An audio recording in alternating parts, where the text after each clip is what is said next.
Wolfheart. Pride Squad, hi. Hello, Snowy Wolf.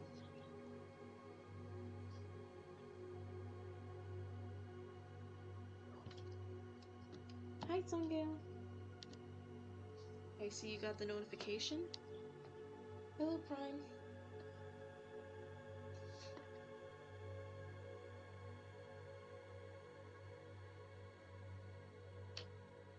How's everyone doing today? Hey, Basis, sorry I couldn't come to your stream last night. It's alright.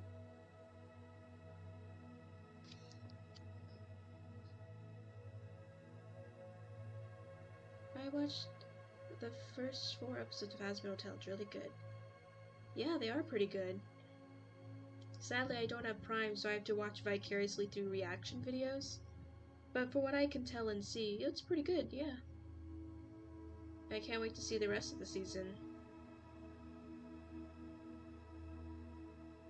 Although I do think they are just blazing through things a little too fast.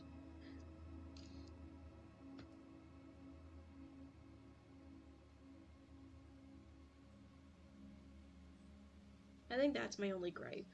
There's just certain things that they're just blazing through a little too fast. Good, but for some reason my TikTok message is being weird. Oh no. How weird in what way?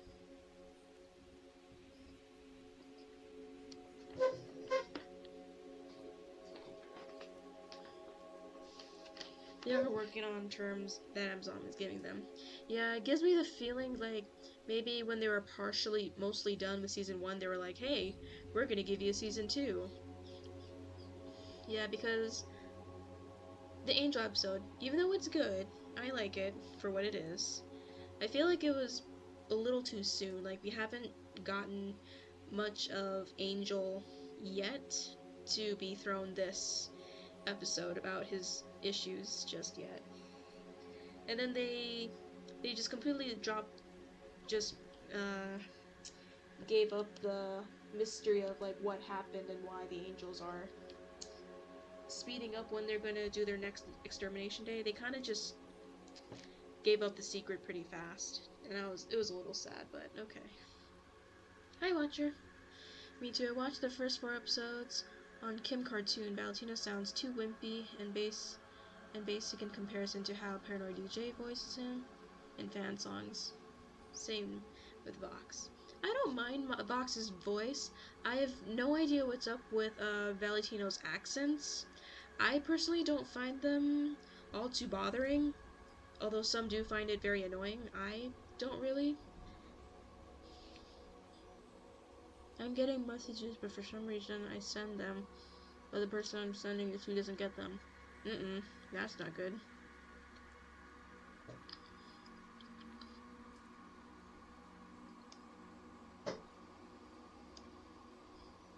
But alright, let's get to it.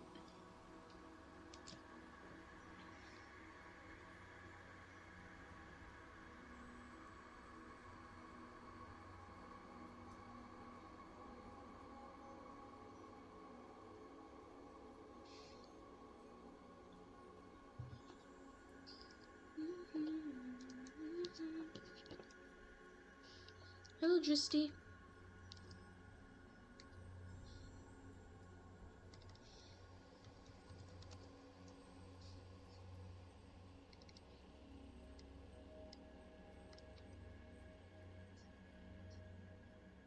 Hello, Marrow. It's good to see you're here. I got some news that I know you'll like. Captain Laserhawk is getting a season 2. Yay!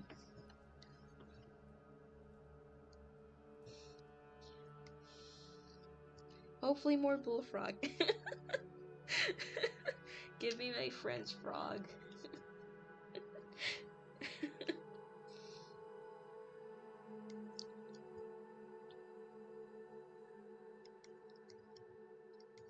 Hey Meryl, good to see you're here. You totally missed out on like one of the videos where we made up this really strange creature that we now call Me Meadowvines? Meadowvines? Hopefully more Rayman. Yeah. Or, yeah, I think you mean Ramon? I think is his name. I know, I was snoozing when it was made. Well, at least you were sleeping. You were getting your rest. Nice to see your sim side. Yeah. Uh-oh. Give me a sec, guys. Hello?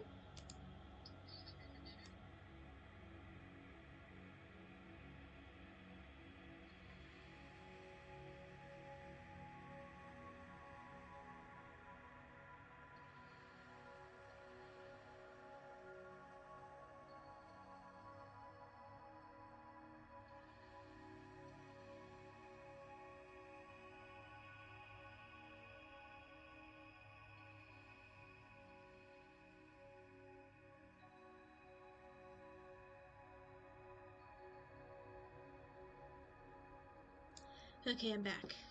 I'm planning on staying here for a while, though, lol. Nice. It's nice to have you back, Marrow. It's Rayman. Yeah, it is Rayman, the character, but in the show, after he has a great epiphany of, like, the lies he's been told, he renamed himself Ramon, so that's why I said Ramon. They were making a Pinocchio horror movie called Pinocchio Unstrung. Really? Another Pinocchio movie? Didn't we already just, like, have one not too long ago? We don't need more Pinocchio. I'm gonna read you that comic I made with Bo, so I make more sense with this story. Okay. Man, Bo is gonna miss out on so many of the creatures that are on the island that have horns like him.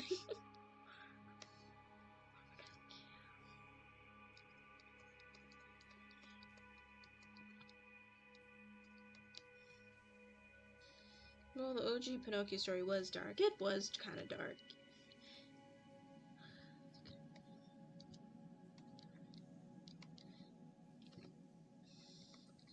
And he's gonna miss out on the meadow vines that are basically the cows of Neverland, just a little less cow-like.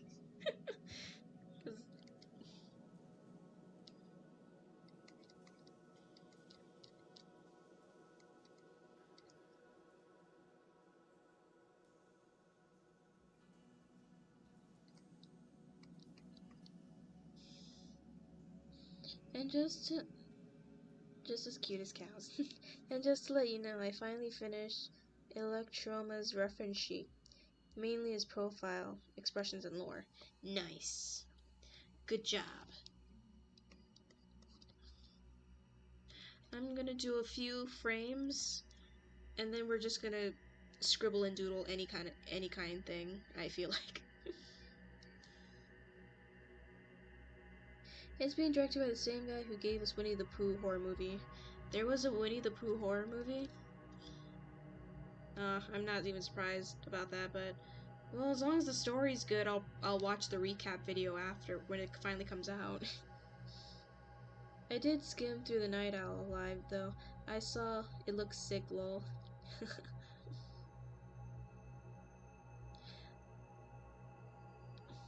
Oh, thank you. I'm glad you like the bovines or the meadow vines.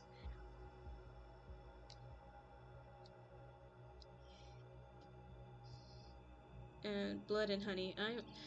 Why does that fit so well for a Winnie the Pooh horror movie? That fits so well. Courtney Fox, hello.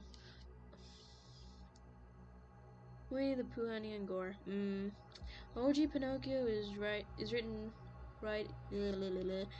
OG Pinocchio is writing by a man who hated child and had the story worse, but people said no rewrite of it. Okay.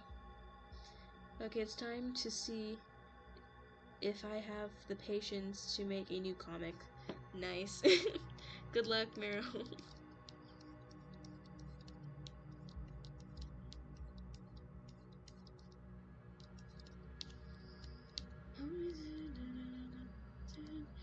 Oh great, sorry, the Poison music video is stuck in my head.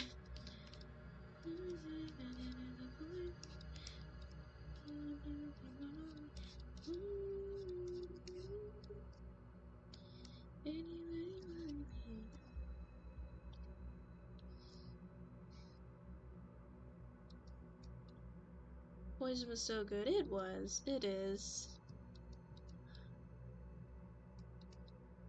I love Hasbro's Tale. I'm loving it too so far.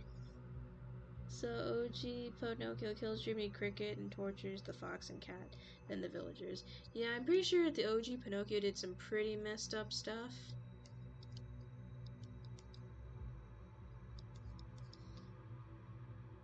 Do something to him. Yeah, they did do something.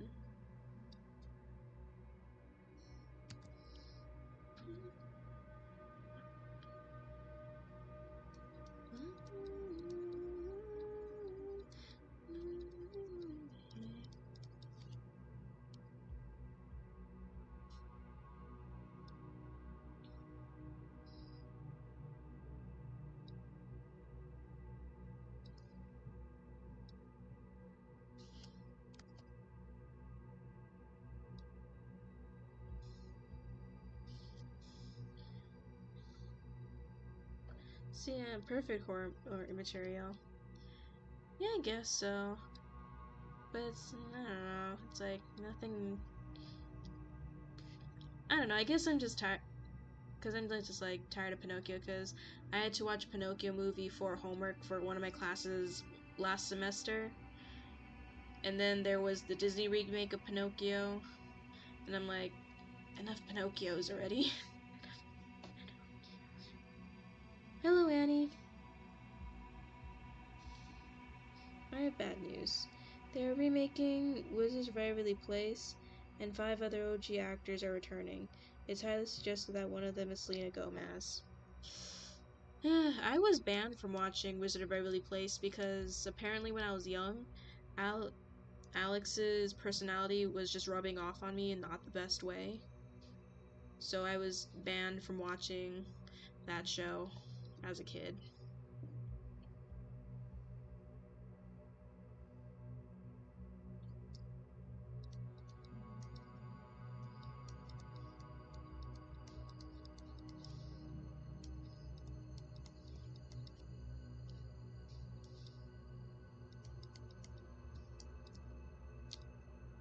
This was supposed to... Not the kind of music I'm looking for. That's not relaxing, that's ominous. That gum's dull. A fancy cube. Cooling flavor crystals. Fancier. Too fancy. Ah, just the right amount of fancy. Icebreakers. Ooh, fancy. Icebreakers.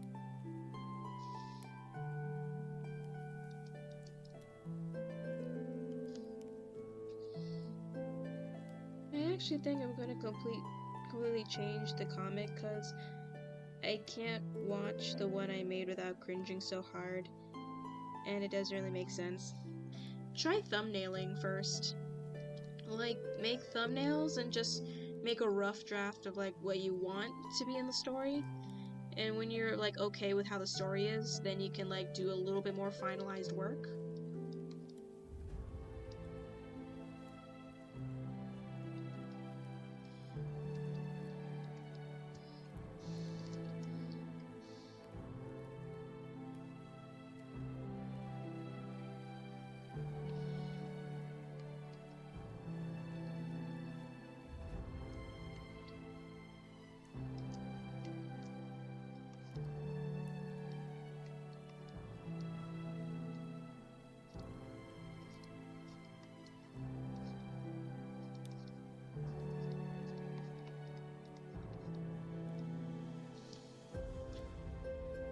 I just don't really want the inaccuracy of getting stabbed in the head than speaking a clear paragraph. Yeah.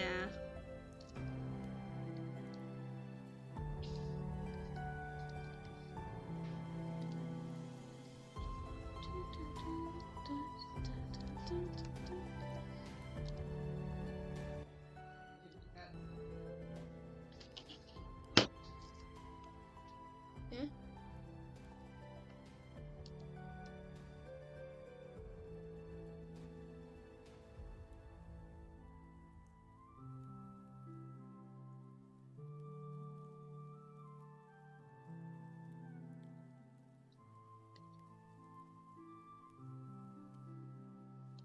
The voice actors happen to apparently released a song called Thank You and Goodnight. Ooh, that's nice.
Bro, you're so good at facial expressions, it's insane. I wouldn't say I'm the best, but I'm getting better at it. I still do look up references for certain facial expressions when I don't know how to specifically draw them.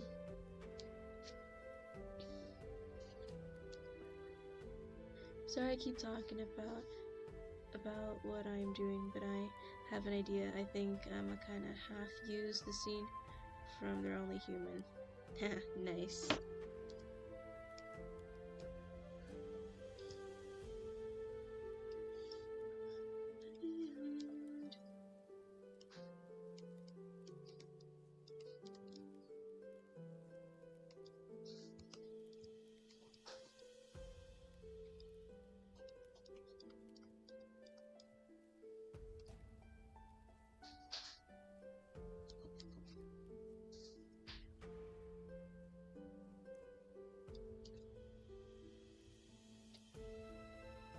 Well, that's great. References save lives as well. Yep, they do. References are an artist's best friend.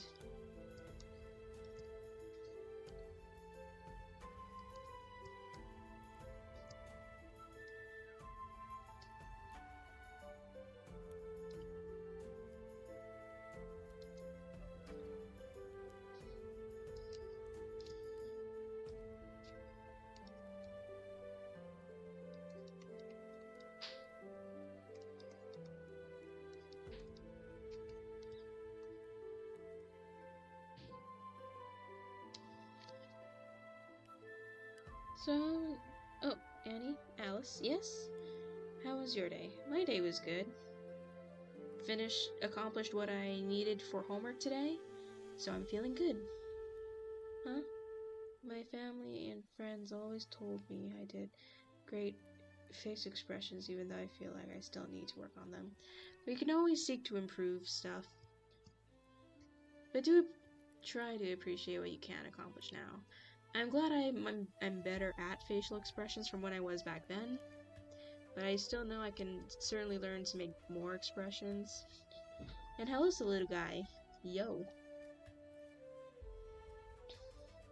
The last piece of film news I have today is that they're making another Indiana Jones movie, but instead of casting Harrison Ford, they're casting Troy Baker as Indiana Jones. Oh, okay. I'm surprised they're still willing to try after the last Indiana Jones.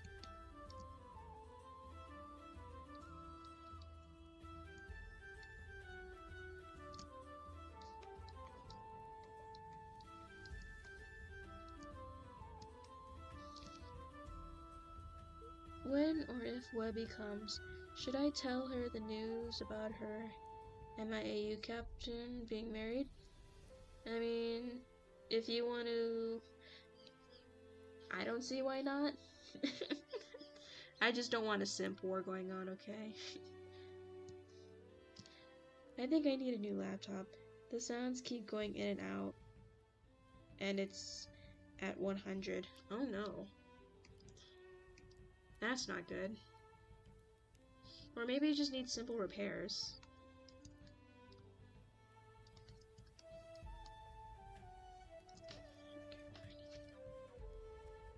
Where was the other one?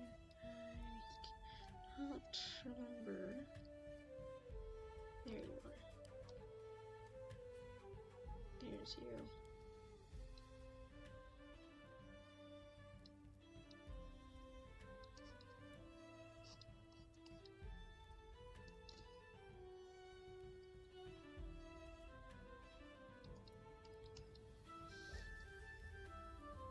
Yeah, I can barely hear you. Oh no! I can't believe you didn't say hello, Alice. I did! I did say hello.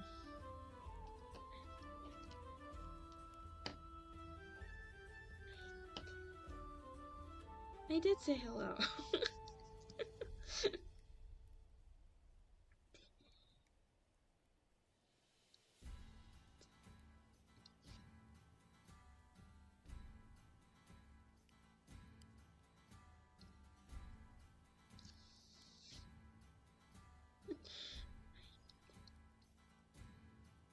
Oh dear. I'm hoping you get a new laptop. I don't know, I didn't hear it, so it didn't happen. Mom logic. I did. Wolfheart is my witness. And so is this chat. Chat is my witness.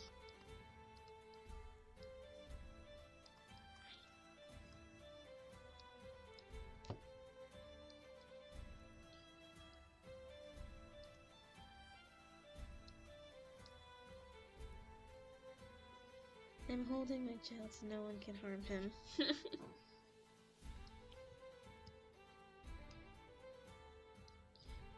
Hey Annie, you wanna see something that's kinda creepy yet but kinda cute at the same time somehow?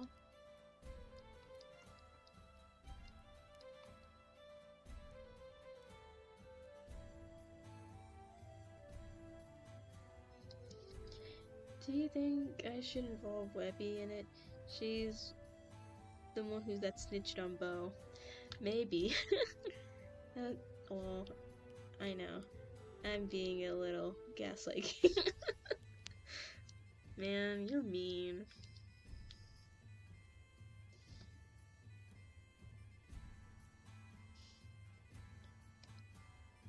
But hey, check this out. This may or may not be creepy to some people. So these are the Meadowvines. And they live on Neverland.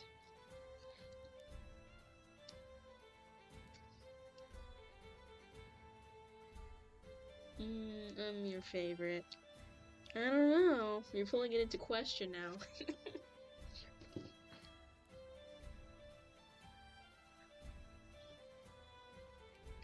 So yeah, these cow-like creatures... Oh darn it. Man, why is my stuff acting up? Okay. Nope, that's not the one. Here it is. So yeah.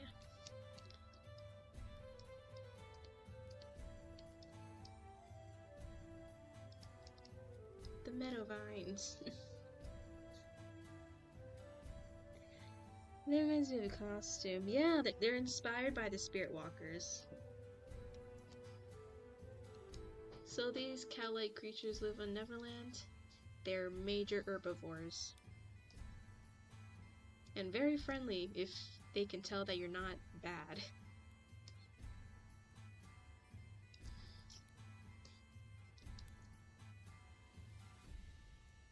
Samara, that's why I was like, man, they're not... Man, Bo is not gonna meet the fellow Bo creatures because her horns are very similar to his. And they're very cow-like. Just a whole lot bigger because, man, an average person is the size of this baby.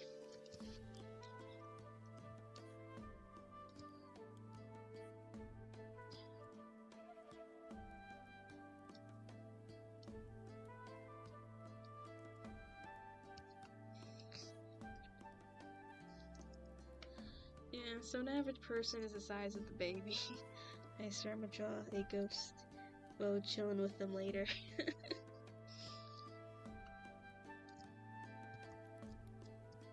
And there's one more picture I drew. One more. Here it is. So there's the mother version, there's the boy version. The boy version just forever looks like he's frowning, but he's not. They're pretty chill. And they're a cute little family.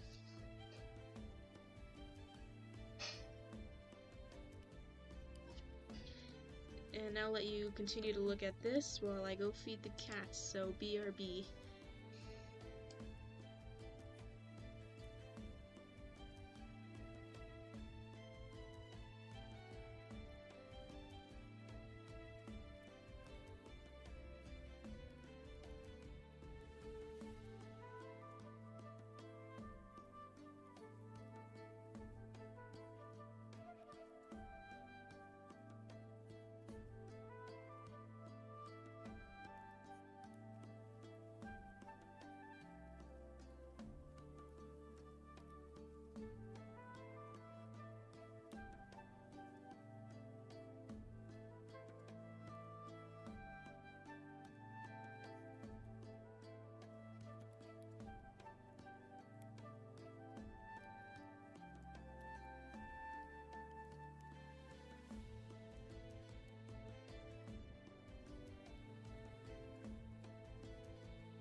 I gotta go. Nice hanging out with y'all.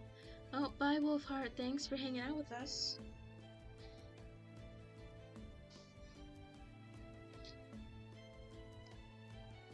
A sweet family. Yes, they are a sweet family.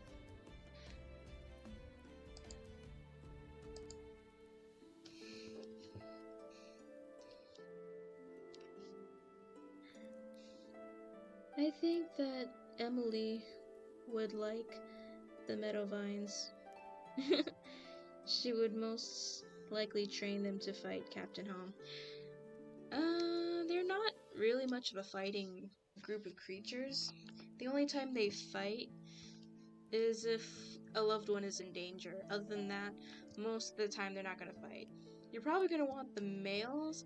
The males are more prone to do that, but they only fight for their friends too.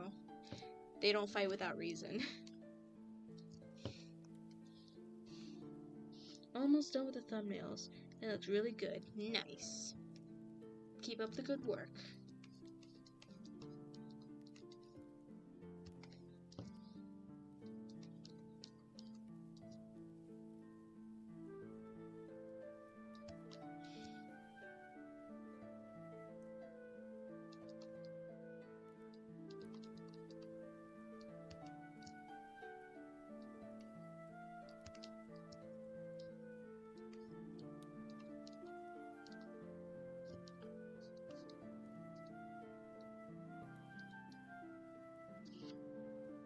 I can imagine Millie befriending a herd of the Meadowvines like they're a new group of friends. That'd be cute.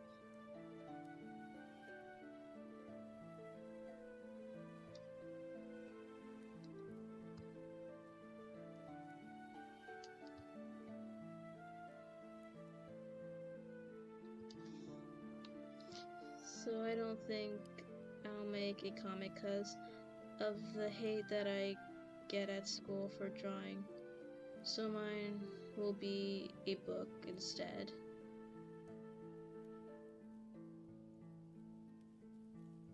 Oh, I'm sorry about the hate you're getting, Annie. That sucks.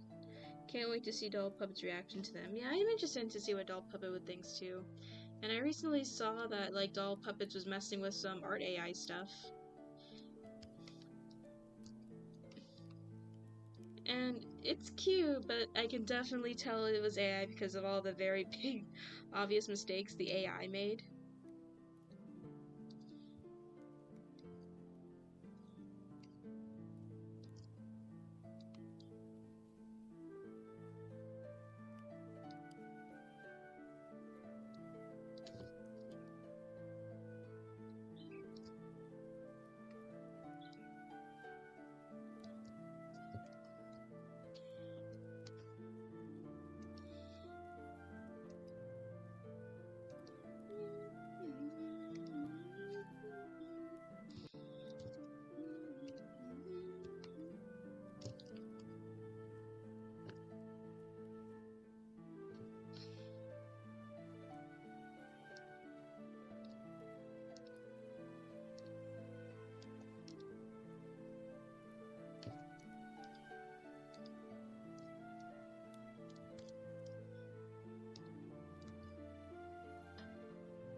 That's not fair. No one should be made fun for art. Yeah, that really sucks.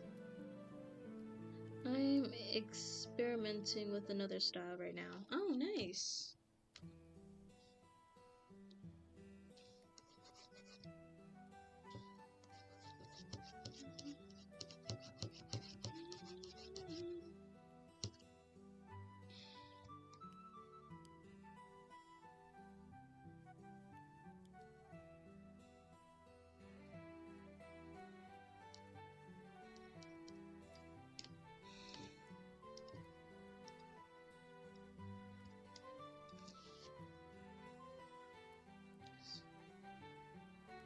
That's the way of the world. It is sometimes, and that really majorly sucks.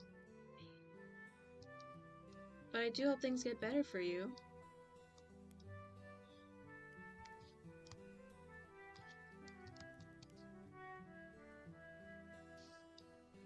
Right?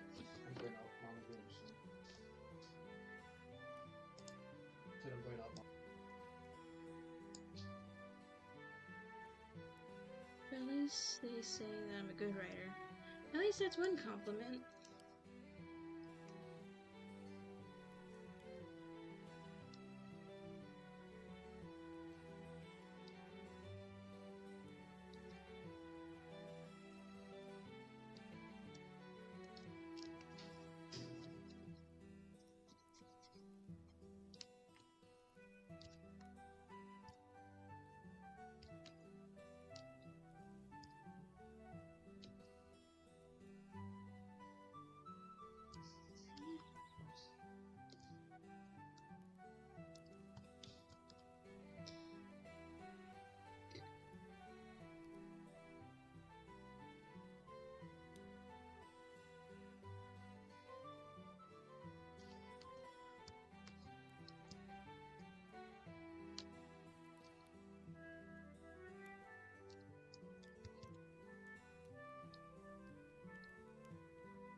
Yeah, but you shouldn't. It's not right.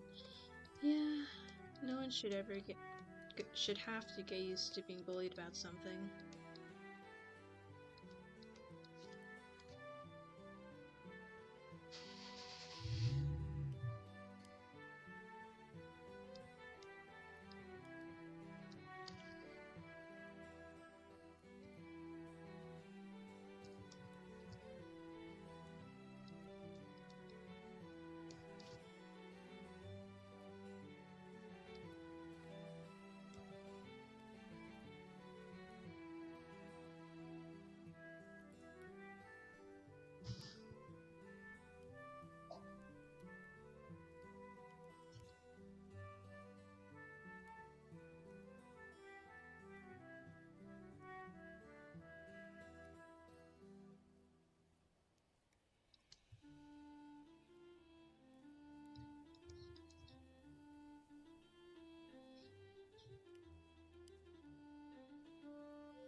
Oh, I forgot to tell you, Alex, that I'm making a Captain Home X Reader book. But don't worry, there will be no no safe for work stuff. Thank you. Please no safe for work, not safe for work stuff. Keep it PG. But have fun writing your book, though. not too long ago recently revisited my old Wattpad account. Some of the stories were good if expanded on, but a lot of them were just cringe.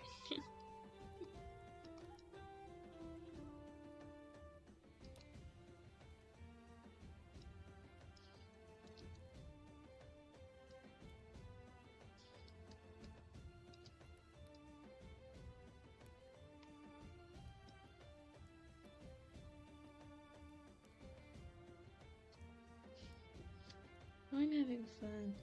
So I'm working on it now. Nice. I'm still following your Wattpad. Did you recently follow, or have you been following from a long time ago?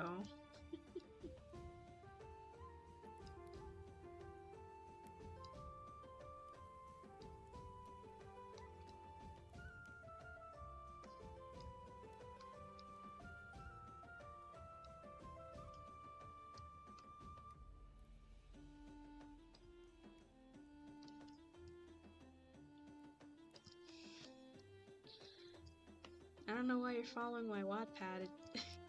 I've basically just ditched that site.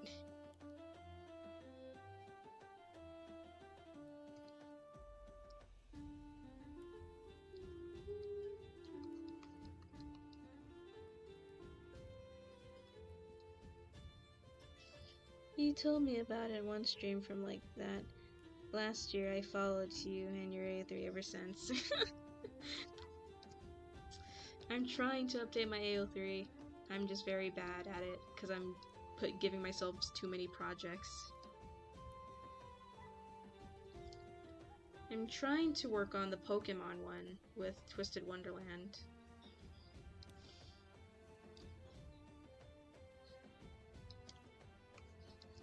I'm just trying to avoid just flat out writing the media I'm writing for. Have you ever read those stories where it is the X-readers from time to time, and it's basically just them typing out the entirety of an episode, and they just happen to be there, and the insert is just there. They have no real agency within the story. But I want to keep writing for AO3 and post on Wattpad too, but right now I want to play Pokemon and draw. Same.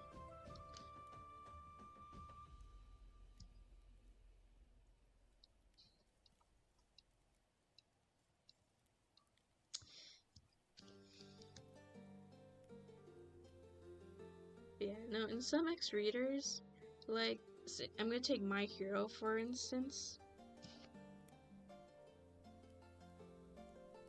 Well, I hate that if you're going to do an X-reader, put some imagination into it. I like those ones, but they insert the reader properly. Like not doing everything and not doing nothing. There needs to be a good balance between them. Sometimes it's a little difficult to put. For me, I just don't like writing, I'm basically just writing the whole episode of like a My Hero episode, and then my character's just kind of there. Or they're just doing too much. That seems a little unrealistic in terms of the anime. So it's a very difficult thing to get right. Some do it fine, others it's just like, why am I even there?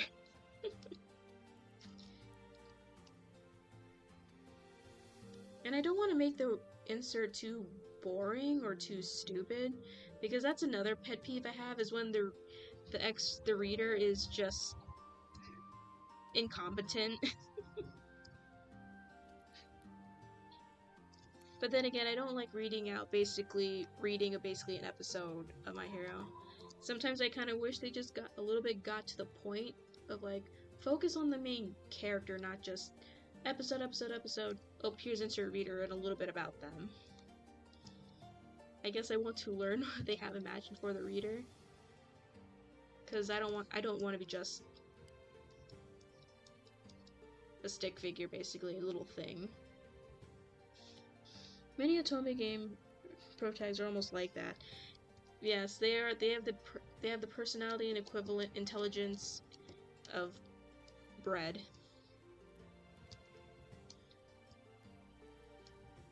And even though I love reverse harems, I love because I am secretly a simp too. I just don't like it when our main girl is stupid, annoyingly so.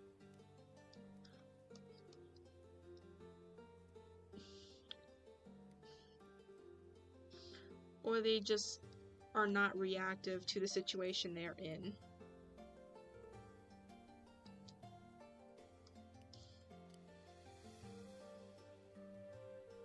Diabolic lovers, Utano prince, and so forth. Dumb girls is so likable trope is just boring to me.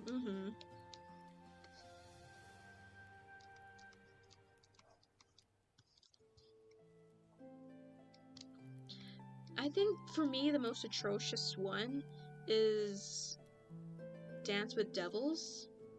That main character was beyond stupid and so annoying.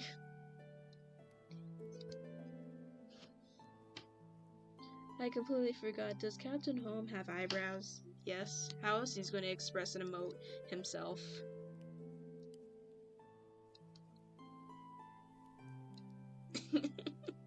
I don't know what that face is. I don't know what that is, but yes, eyebrows. He got eyebrows. Did my previous message appear or did you skip over it? Whoops. The last message I see is a that's it. And the message before that is, I like those ones, but they insert the reader properly, like not doing everything and not doing nothing. So I don't think it went through, because your previous message is and that one. Okay, lol. Because I looked at an old drawing I did of him, and he's got none. It's okay. That was the face I make every time I look at Captain Home.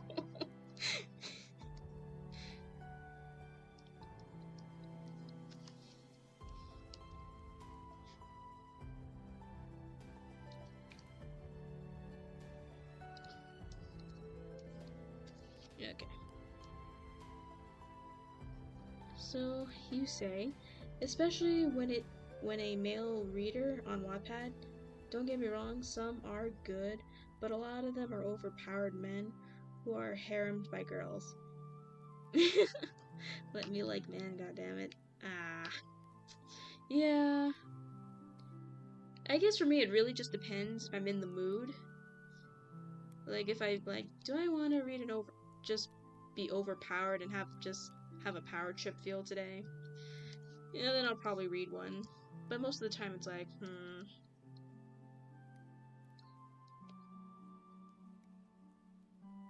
The Ice Alice.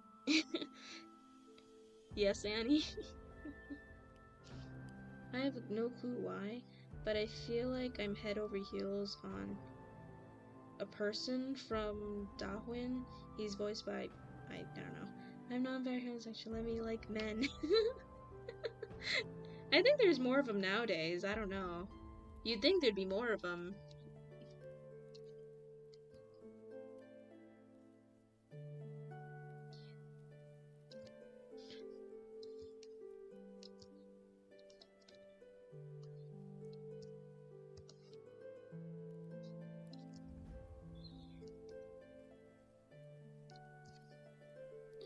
Drawing on paper has humbled me somehow today. How's it humbled you?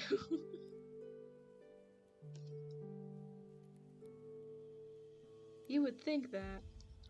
I mean, I see a lot of interesting, like, something readers. And those can be literally anything. I don't know, for some reason in My Hero Academia, there's a lot of, like, black readers. And I'm not just saying that, like, actually, no, people legit write black reader. And I'm like, okay. I don't know. I don't know what's up with that.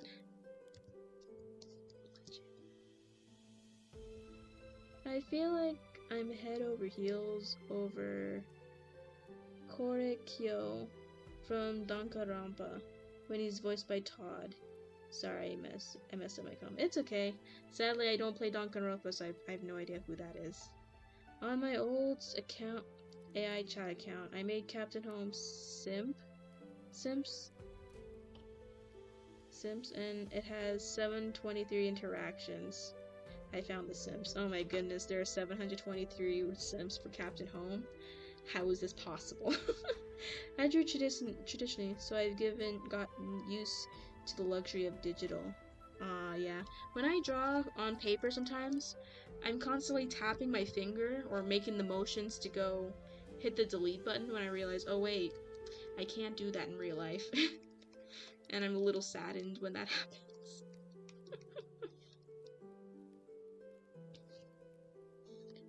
I guess to make sure that people know the writer is writing Black Color Reader. I guess so, but I remember one time when I was writing and I accidentally wrote pale. People got so mad at me for writing pale. And I'm like, okay, if you don't want to read your ex reader that's pale by accident, you can either just ignore it or literally find someone who's writing for X ethnicity readers. That why, for me, at least as a non-binary, I'm reading that right. It's better to find trans mask readers because while they write male females, they usually make male males. Okay. Hello, Coda.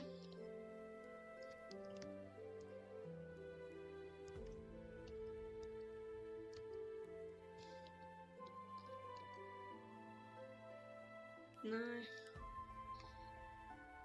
No, that's why I'm like, I'm curious when that, like, people got so angry at me when I a lot of times was not very specific or usually hinted that they were paler.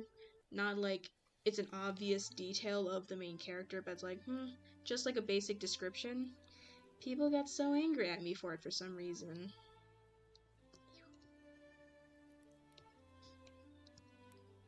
And that's when I just like stopped really describing my character at that point. And yeah. Because I just didn't want to deal with that.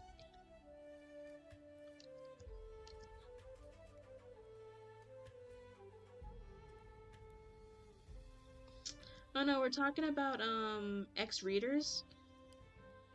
When it comes to writing or reading X readers, I personally enjoy them. I think they're fun sometimes. But when I used to write X readers, and when I write descriptions about the reader sometimes just to get an idea, people got pissed off at me because I tend to write pale or made some sort of description of being lighter. People got upset at me saying like I'm not being inclusive and like all those toss of the word angry words.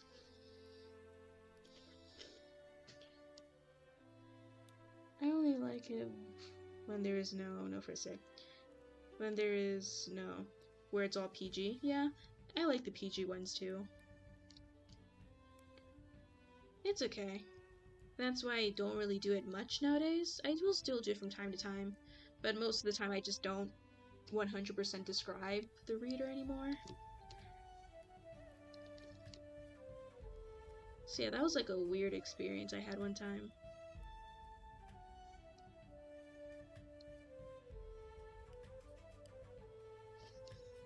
I recommend to Ryan writers to make their characters blank so it's easier to insert yourself. You shouldn't get hate it's on accident, but it's better to keep your character appearance plain. Yeah, it really was.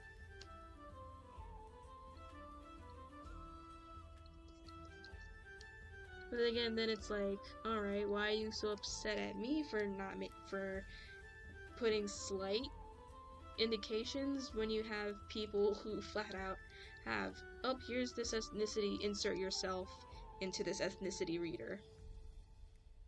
So I'm like, okay. I don't know, it's a little fun and interesting how I think about it. People got so upset, like, this is not me.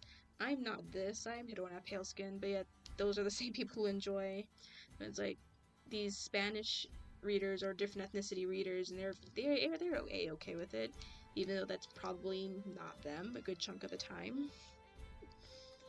It's just some weird things I randomly think about. It's like, interesting. No hate to you, by the way, I promise. It's okay.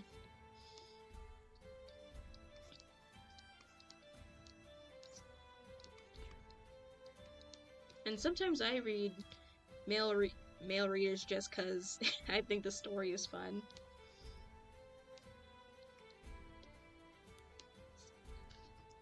The double standard of self-insert is crazy.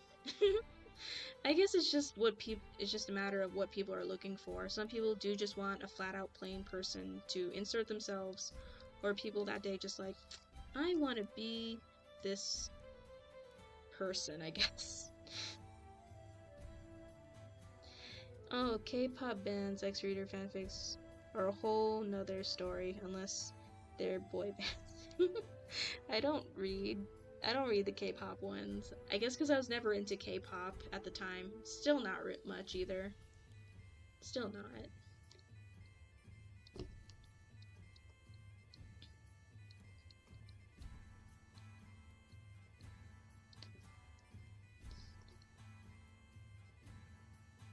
But I remember on Wattpad, for some reason, the werewolf stories were always in my recommendations for some reason. And those stories are legit just copy and paste of each other.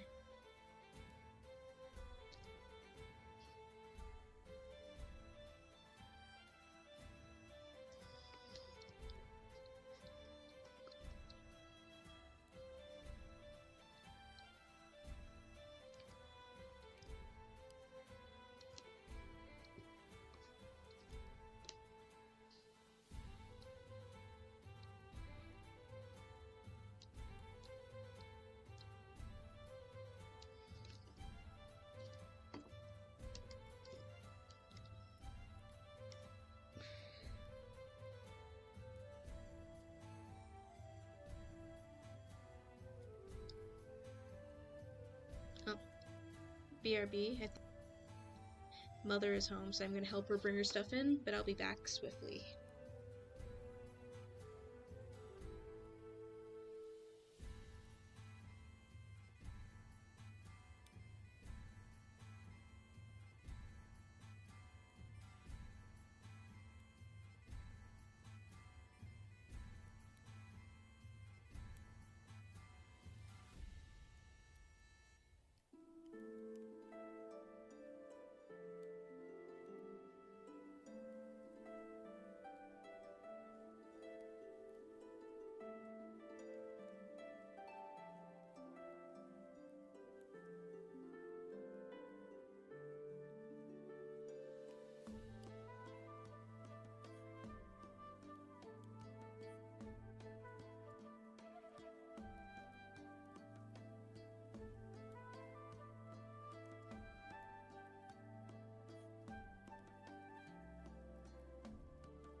What's up? I'm back.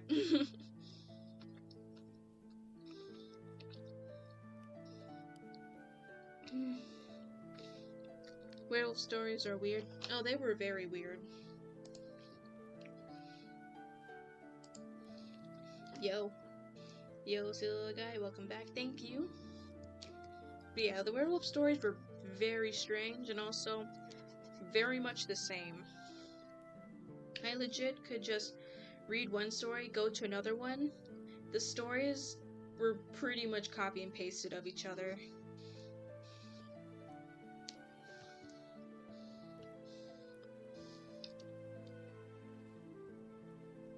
But I still write ex-readers sometimes. Yeah, it's always about this one girl. She's the bottom of the food chain of the Omega-verse. And there's this big, tough alpha guy that she's supposed to get with. Guy cheats because, of course he does. She runs away, gets quote-unquote stronger, comes back, but still ends up going back to that guy. After proving herself, when, for one, you shouldn't go back to that guy because he didn't even earn her forgiveness, for one. And I just stopped reading after that. And that's literally the same copy and pasted story across all the books.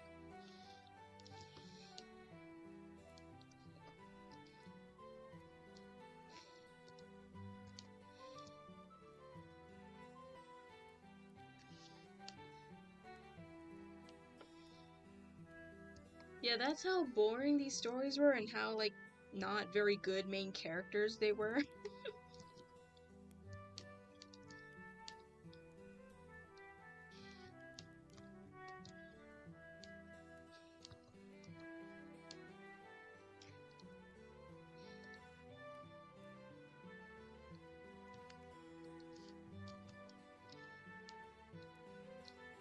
So I try to avoid doing that.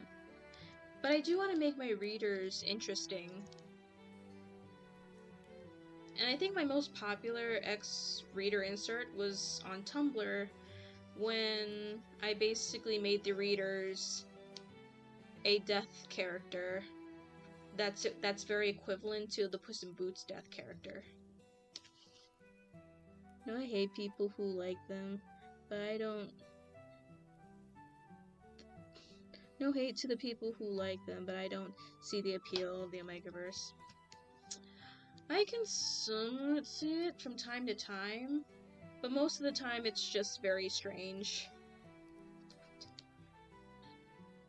Most of the time it's very, very strange. Hello, Lunar Madness.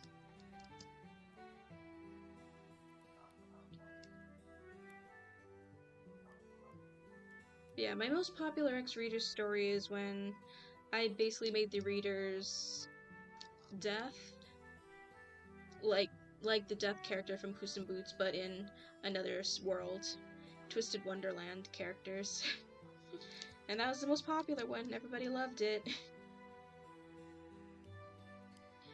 And they still loved it even if I gave her an official design.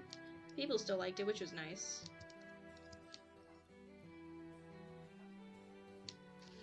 I'm reading a Pokemon Sword and Shield story with an ex-reader of multiple gym leaders set in different stories. It's very interesting.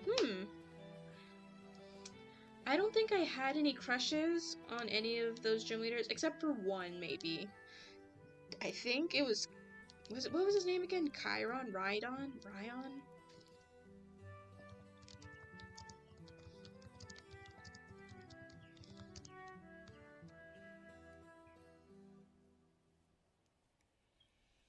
Rayhan? Yeah, Rayhan. I thought he was cute, but outside of that, I'm like, eh. And he's tall. He's crazy tall. I think he's cute. At most. I don't care for the selfie thing he does, but I think he's cute. I'm a Gordy Milo lover. I'm making something with Pegasus in it. It's not something with Rescue Rangers, okay? Alice, yes, Annie?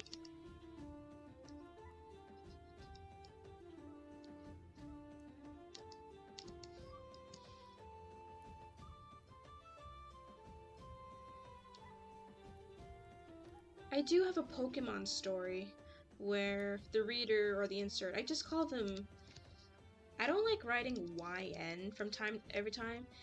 I just get annoyed sometimes when I have to write that, so most of the time I just end up writing you. Hey Pegasus, you know anything about Ingo and Emmett, the subway masons from... Not particularly, other than one of them ended up in the Arceus games because he was somehow sent back in time. And he doesn't remember, so I can only feel sorry for his brother who is probably wondering where the heck his sibling went.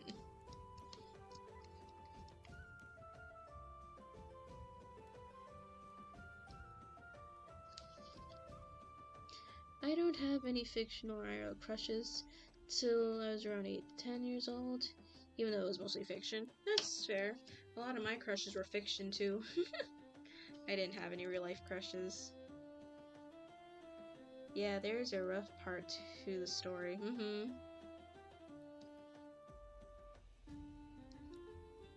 So the reader I wrote for this one Twisted Wonderland story, so she was originally a champion in the Unova region, but got bored of her title because I do believe that when you're champion, you are tied. It's almost like a job. There are like things and responsibilities you have to do as champion. So she couldn't go anywhere outside of Unova. And most of the time, most trainers don't even make it to her level. They don't even make it past the gym leaders, or sometimes, or at best, the Elite Four. So she got very bored. And she's like, man, what would I do to give up this title just to go and travel and defeat all the other champions?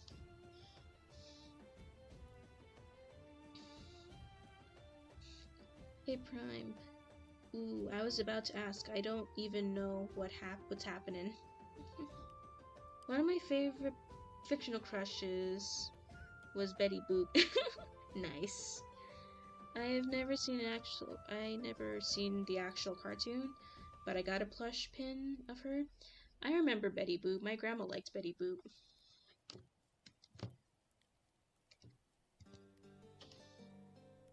I was like 5. Oh, okay. But let's be fair, I have fictional male crushes all the time. Yeah, I do too.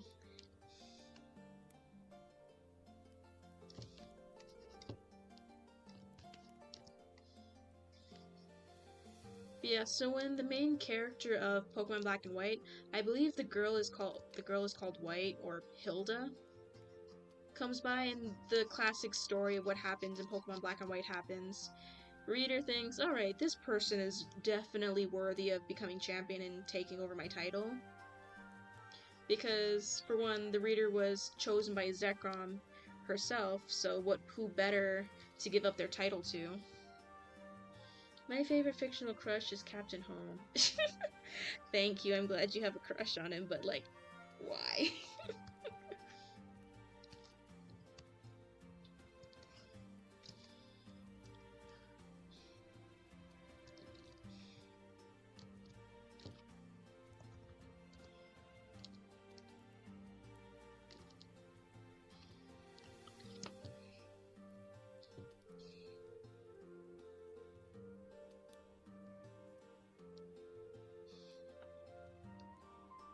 I don't know, he looks simple to me. Good for you, I guess.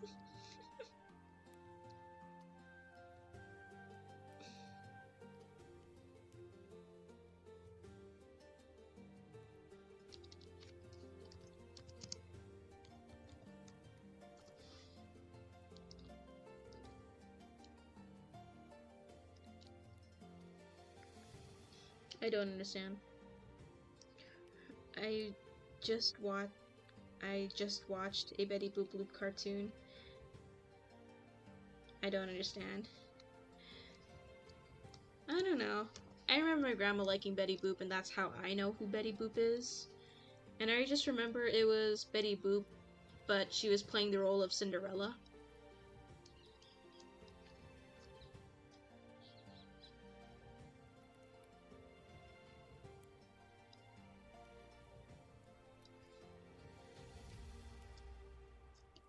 But yeah, so basically Reader chooses to let Hilda take over. I don't understand what's so good and simple about Captain Home. I mean, the art is fantastic, but how? I don't know. Somehow he did, and somehow there's 723 people who like him because I think there is a chat of him on Character AI. So, and there's 723 interactions, so apparently some people are loving it. I love that Betty Boop episode. Nice. That's what Tumblr Sexyman characters are all about, Annie.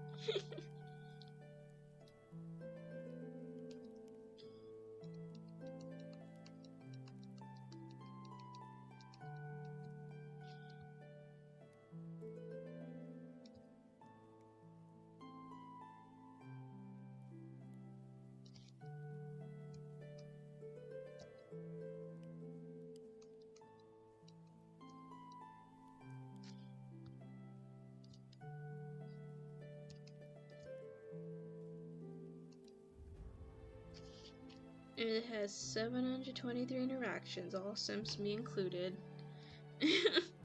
So yeah, apparently there's just a market for it. Bro, I forgot how hard Home is to draw. I'm trying everything I can do to make sure he doesn't look like he's balding underneath that hat. I mean, he kinda low-key is balding underneath the hat.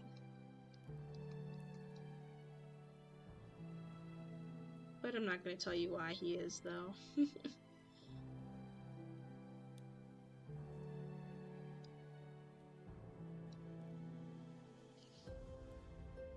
I remember I watched some Betty Boop episodes once, though I don't remember which episode, though. I only remember the Cinderella one. He's old? He's not old. Age is not the reason why he's balding. It's something else. Something a lot more sinister.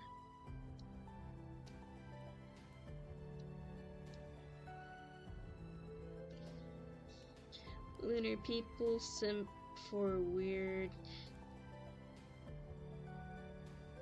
Me included.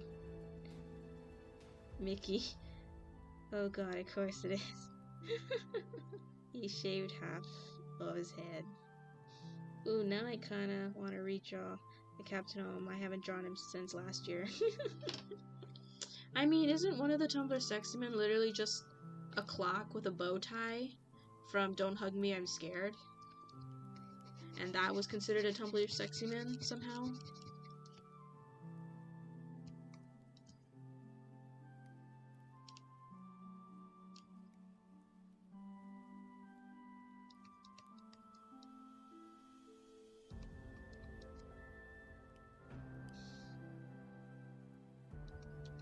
Yeah, no, a literal clock was considered a Tumblr Sexyman, so I'm not truly entirely surprised. But I guess it's just different when it's your character that people sim for, and it's like, oh. And it's like the one you least expect. Yeah, that was Tony the Talking Clock you're talking about. Yeah, Tony the Talking Clock.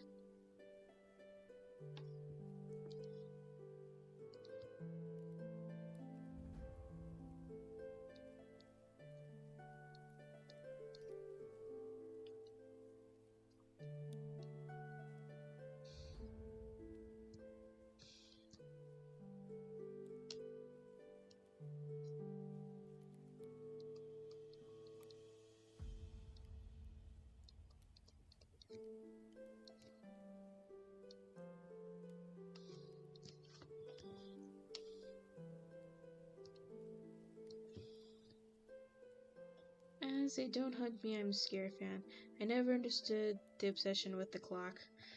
Well, apparently there are a lot of people who loved him, so I guess so.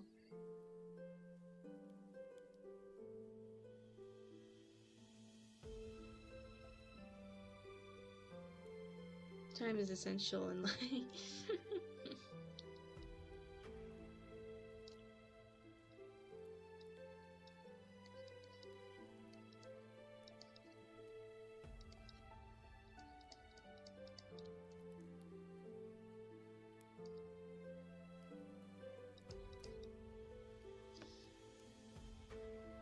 I'll be right back. And someone gotta stop. That clock doesn't even have a full-on body like the one with Chicken Nugget, the dog fandom. At least he kinda sexy. My main tie of fictional crushes is Alistair, Wally, and Chicken Nugget Bezel, and Ink Demon. Ink Demon.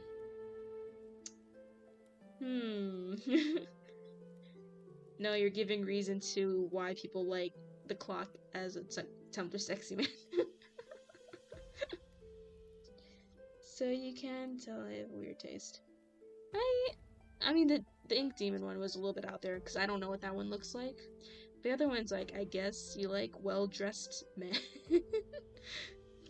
I don't know. Little guy meant Bendy. Oh, okay. I don't know about Bendy. Bendy was like, it's probably the fan art, wasn't it? The fan art. The one reason where everyone sims for whatever.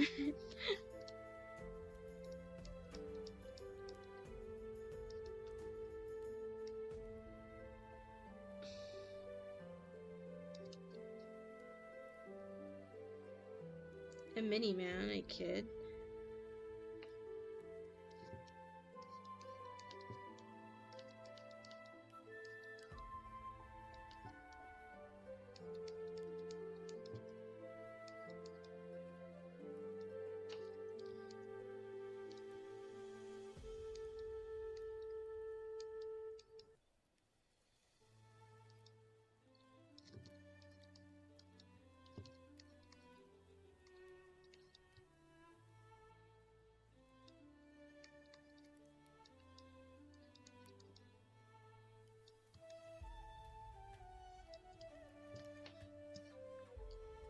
Just me have a crush on Starscream from Transformers Prime. Don't know who that is either. No, not that one. Was it Alice Angel?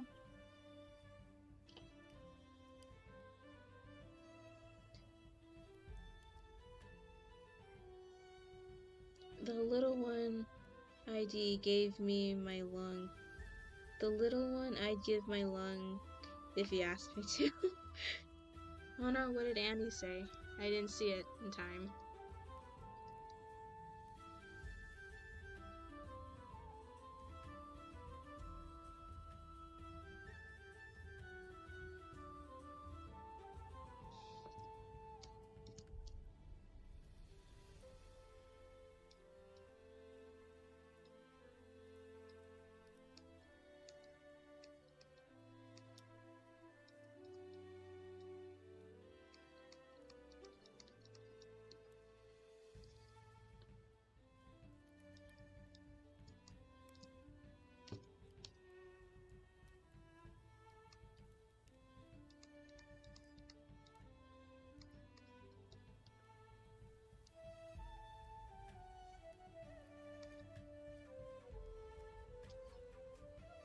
I said at least Bezel is good looking.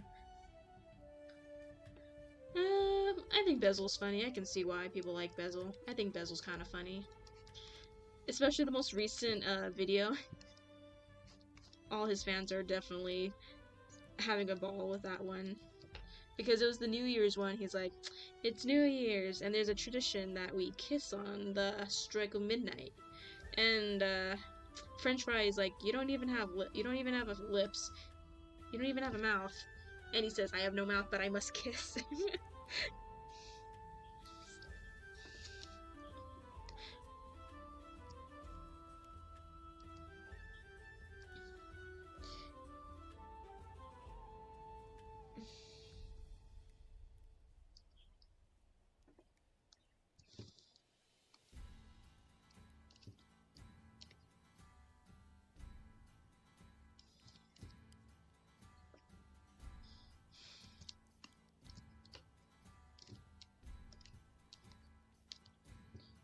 Okay, so the guy is sending me the Ink Demon now, and we're gonna see what he's talking about.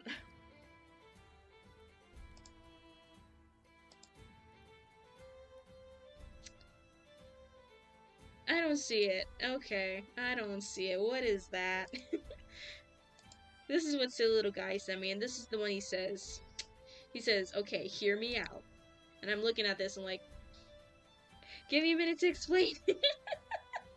I'm like, what is that?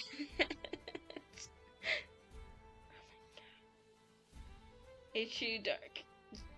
The true, tall, dark, and handsome.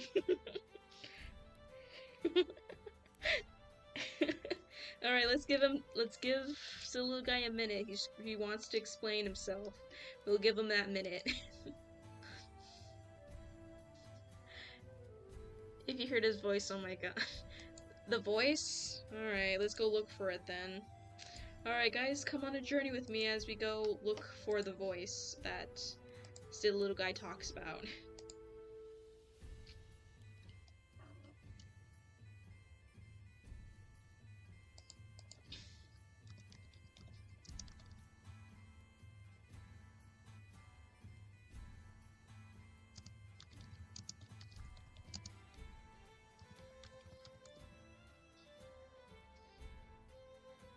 Is this one it?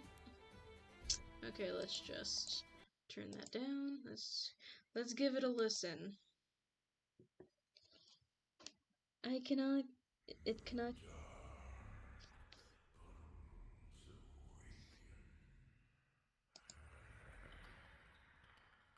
No, that freaks me out. I don't like that. No.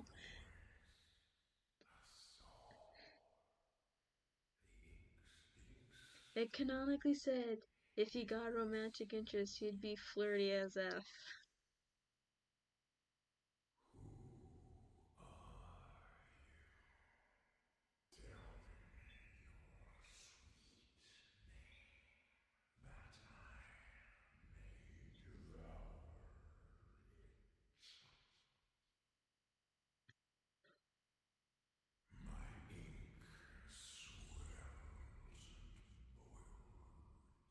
I don't know. What's your verdict, Songale? What's your verdict?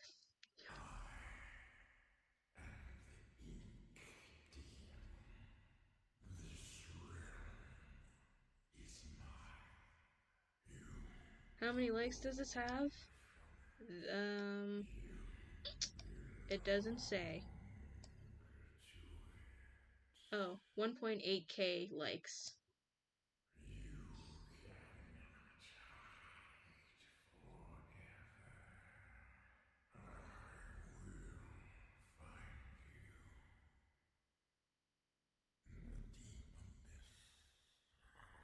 He's not my cup of tea, but I can see it. My eyes have been burned with fan art. I'm being.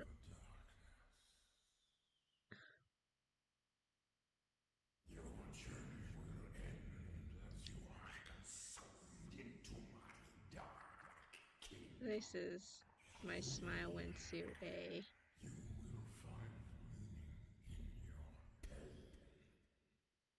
I will say his voice is the only ASMR I like. Okay, the voice is nice, but I didn't like the first part when you hear that little weird sound he did in the very beginning. I was like, ugh. But alright, I'll give you the voice, but the appearance-wise, the appearance still turns me off a bit. Like, no thank you. But I can get behind the voice though.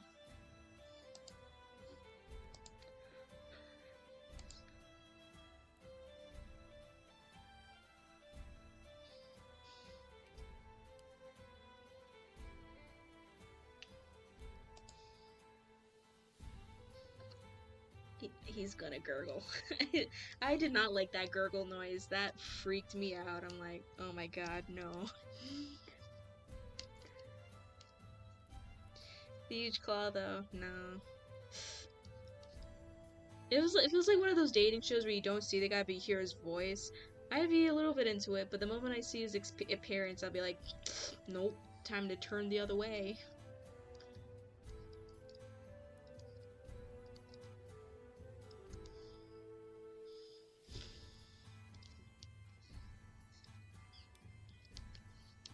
Y'all don't understand the huge scary monster. I love him. I mean, there are some creatures that I can understand why people have an interest in monster characters, but this one ain't it for me. Not for me. I'm glad you guys love them though.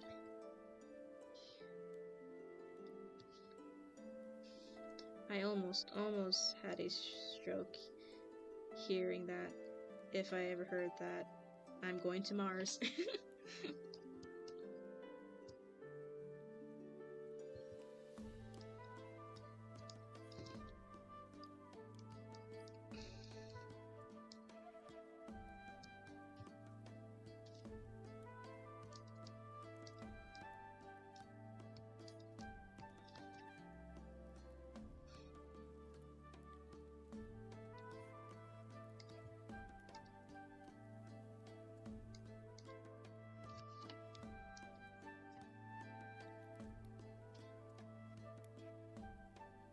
The only monster that has my heart is sounds is skeletons.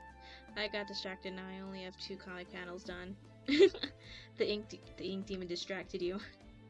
He could kill me and I'd thank him. Oh boy. I for real was about ready to walk out of my room and go to get my grandma's Bible.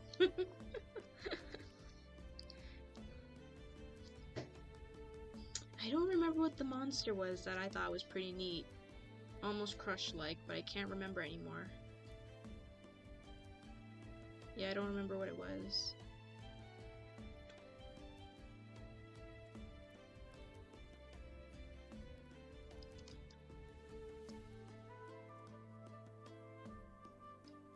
Bendy sounds weird in his monster form. He sounds scary, which is the thing you want from him, right? I think he sounds kind of scary. But I can understand why people would find it attractive. But for me, I find it more scary.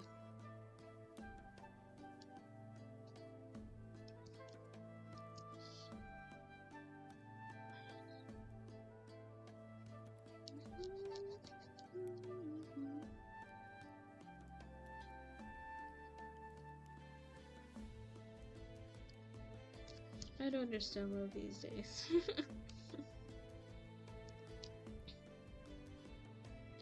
You will one day, maybe.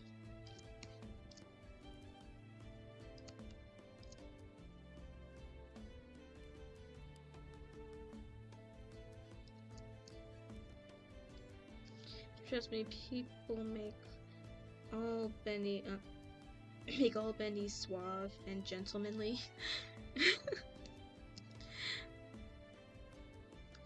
I mean, if it were to work on me, they'd really need to tone down on the monstrous form a little bit, and then maybe it would work, but other than that, it's like, I don't know.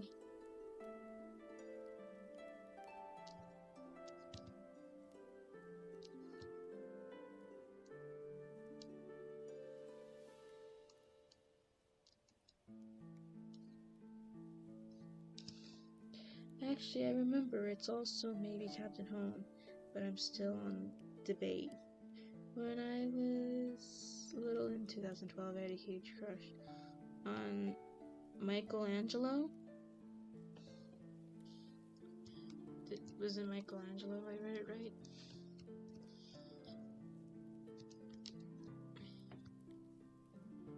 I'm giving Bo long hair. Nice.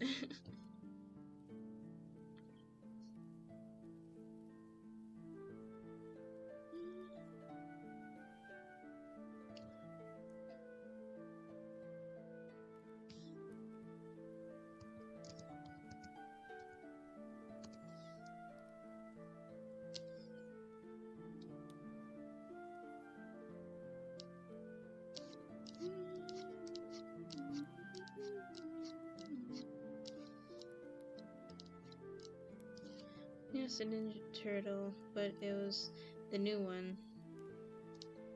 New one came out, I lost interest. Okay.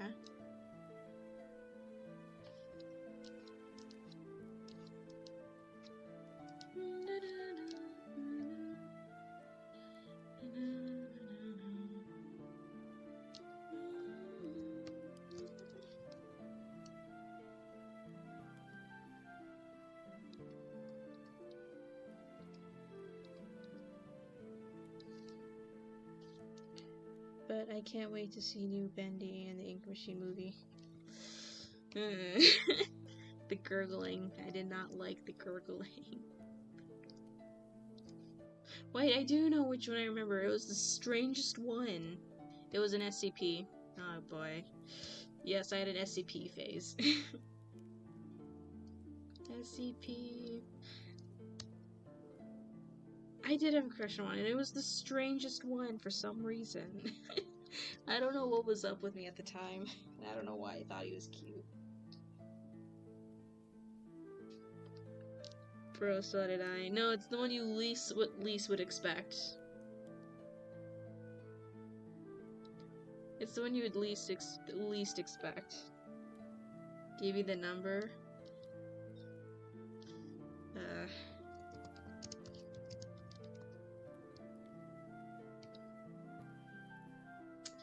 Okay, so if I'm getting it right, I'm pretty sure it's SCP-2287, Mr. Headless. Weirdly enough, it's that guy. No, it was not the shy guy, nope. All I remember is PewDiePie playing the game 10 plus years ago. Mr. Headless, yeah. I do not know why. Please tell me it's Kailu? I think you mean Milo, but no, it's not. What do you mean? You can't understand, Mr. Headless.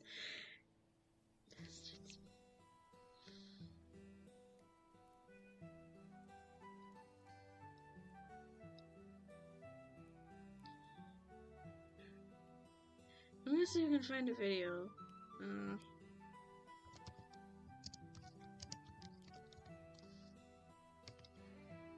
He's a headless guy in a suit, I get it. It's the suit.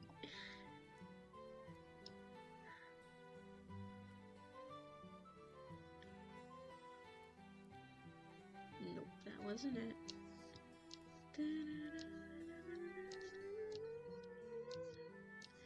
Where's the video about it?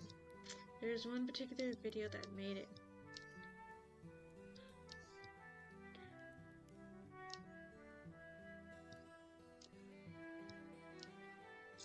No, I'm trying to look for the video. Where did it go? 'Cause I don't.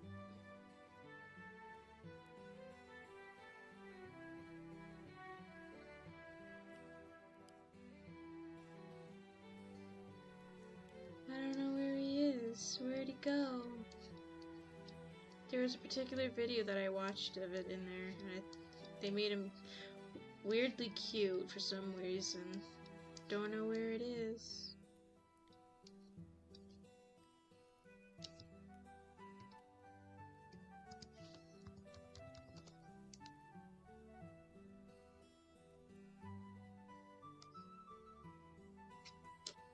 Okay, let's try this.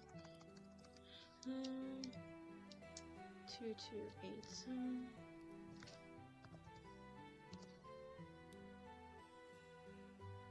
And there's another one where Pewds goes down the stairs and scares some stupid.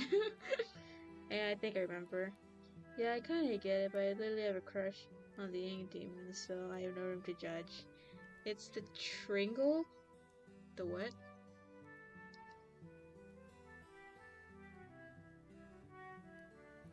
No, there was a whole video on it. Where'd it go?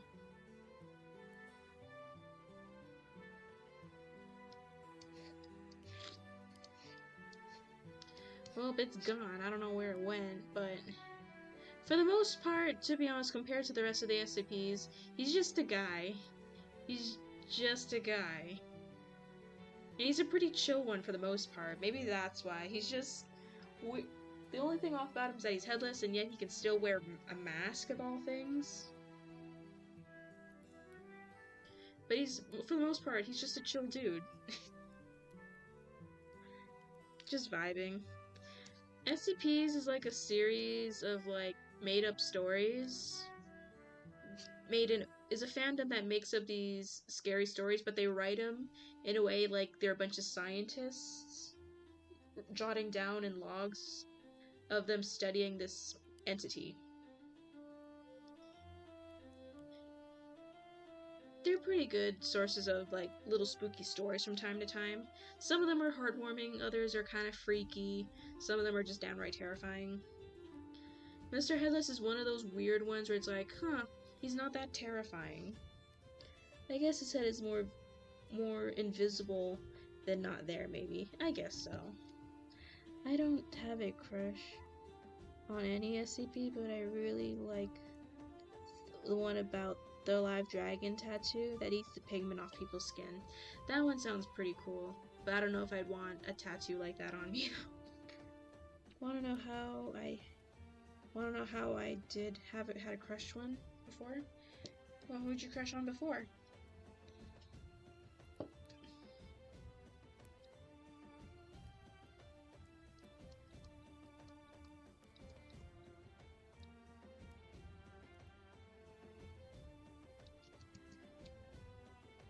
Yeah, I literally do not know where that video went. It was the...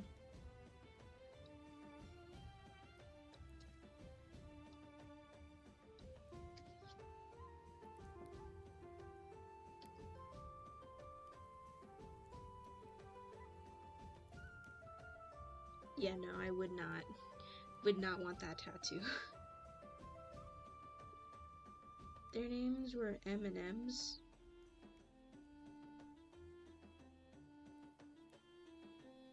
So the story behind the SCP tattoo is that there's this living tattoo, and when it's on your body, every time it moves around, it feels like it's constant needles sticking into you, like when you're getting a tattoo.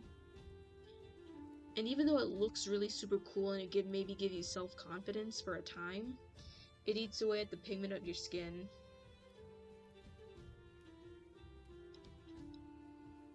And if you were to like hold someone or grab someone by the hand, and it may accidentally transfer over to someone else, now they're stuck with that living tattoo.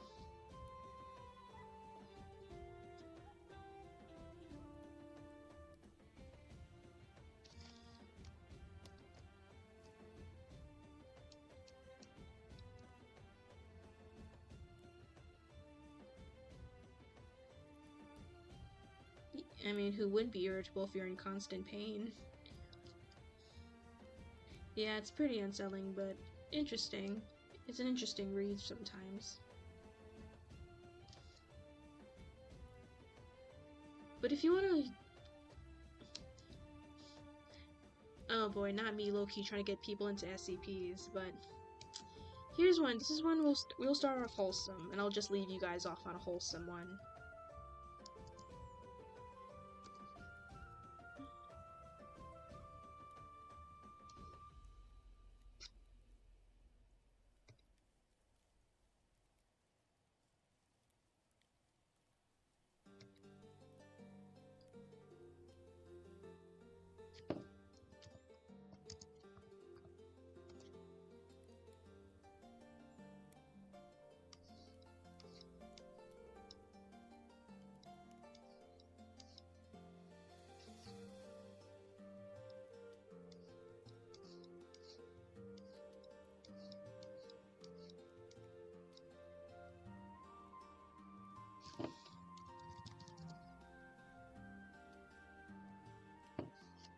I forgot its number, but the one that literally a blob of pure happiness, yes.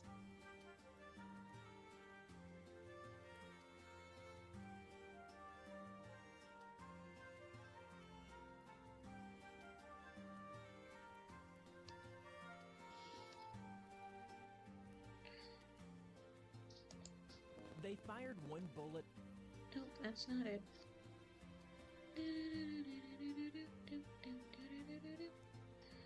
Where is it?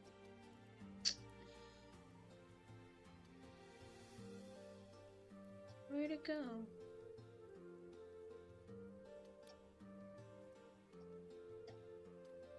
Jeez, like what's happening to all the SCP people? They're all disappearing and it's very hard to find them.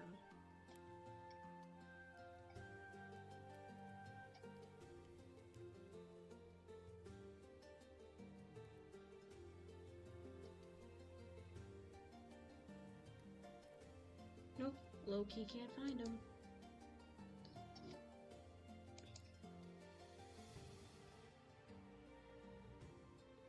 Christmas bullets. Yeah, that was a different one. I don't know where it is. Where'd it go?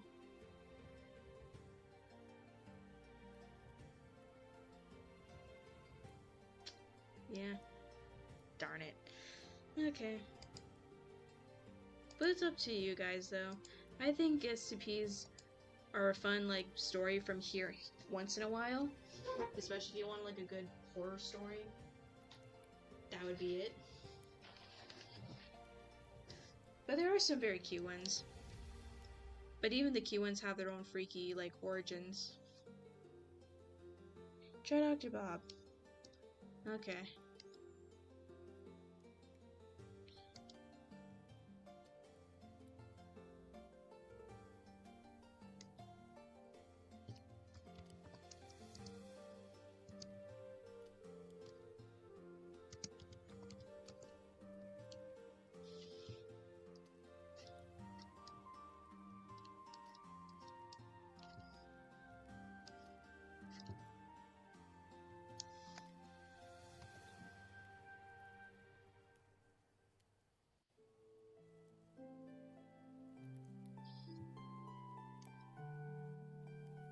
Two men.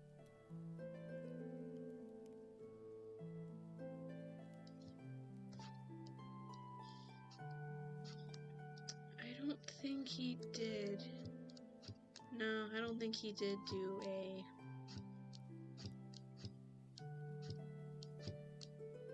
Nope, I don't think he did. Yeah, nope. I can't find him. There were videos about the blob, but it's not there anymore. I guess this is a sign saying stop trying to get people into SCPs.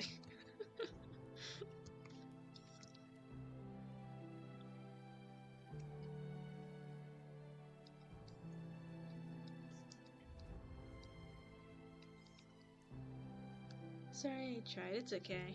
I don't know. A lot of the good SCP channels are like disappearing, or they're not updating anymore.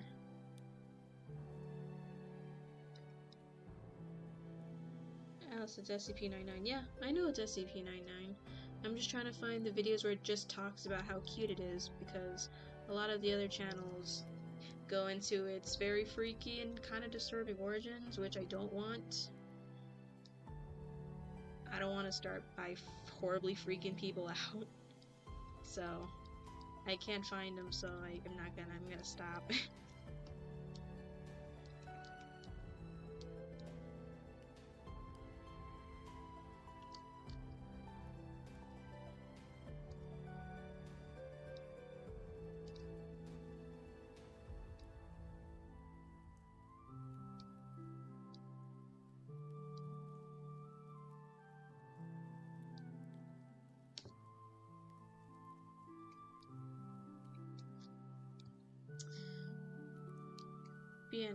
I don't know.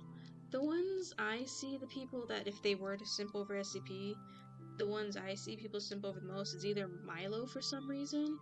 I think it's low-key because furries, but nothing wrong with furries, but low-key furries, that's why. And like Adam and it's not Adam. Cain and Abel. Yeah, the Cain and Abel ones I see a lot.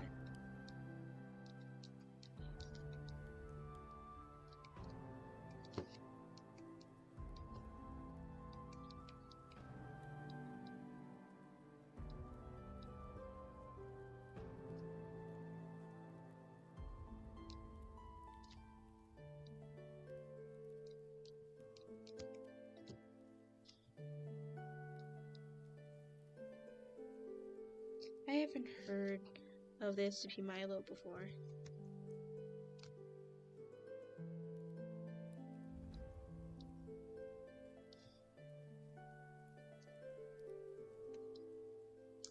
So if I'm remembering correctly, Milo is basically an SCP. If you download a certain app, at first it starts by just looks like the app shows you pictures of places you're semi-familiar with, but the app puts a photo of a monster-looking thing inside those photos. And eventually the more the more it does it, the closer the monster appears to be. I just know cool artists who draw them and stuff.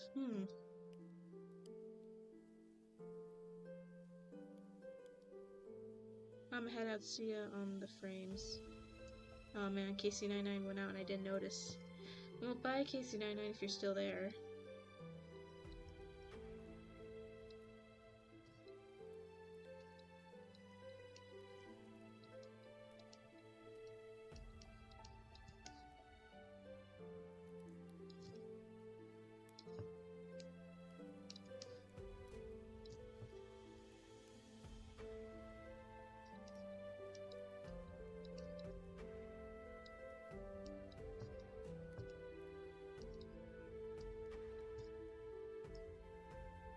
Don't just really just me. That's chill. That's fine. It's not for everyone. I can't say I'm a hardcore SCP fan, but some of the stories I do find interesting from time to time.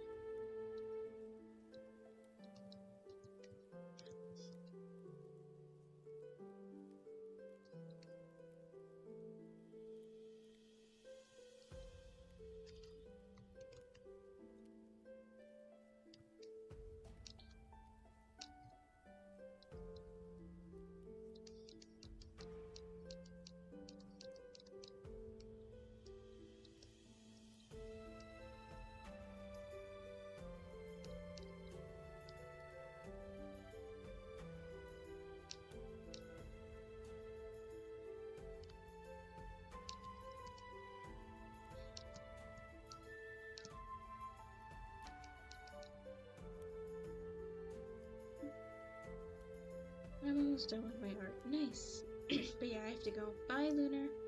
Thanks for hanging out with us.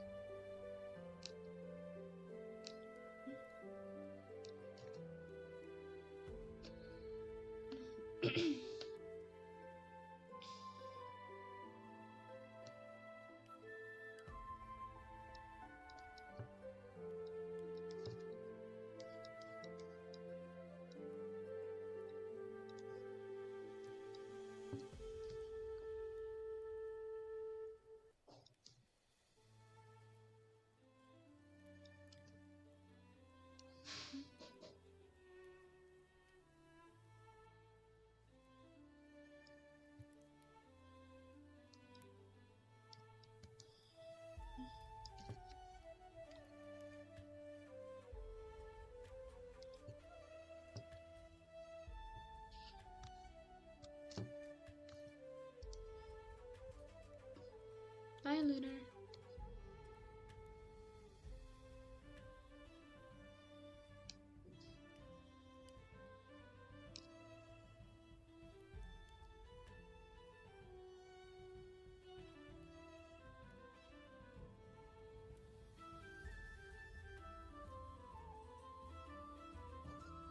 Oh, then there's the Sun and Moon fandom that I was into. Kind of am, not really though. I like the fan version, the fanon version of Sun and Moon more than the canon ones, but the canon ones are cool, I guess. They're one of the few animatronics. Well, Sun is one of the few animatronics that don't actively try to kill you. I'm going Monday to get withdrawn and put into virtual. There should be less stress out.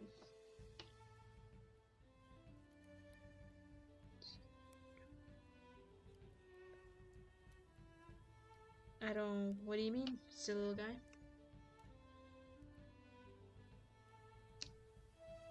Less stress is good, yeah. I don't think I got what you're saying. So you're going to do a virtual school, I mean. Oh, okay.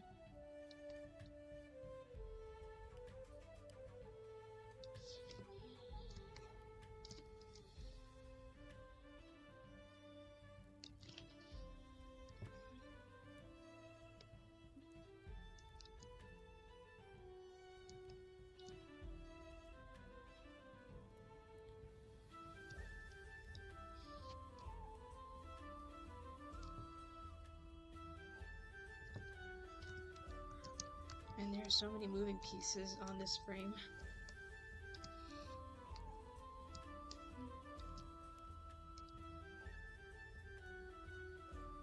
I gotta go. It's past my bedtime. Good night. Bye. Bye, Annie. Thanks for hanging out.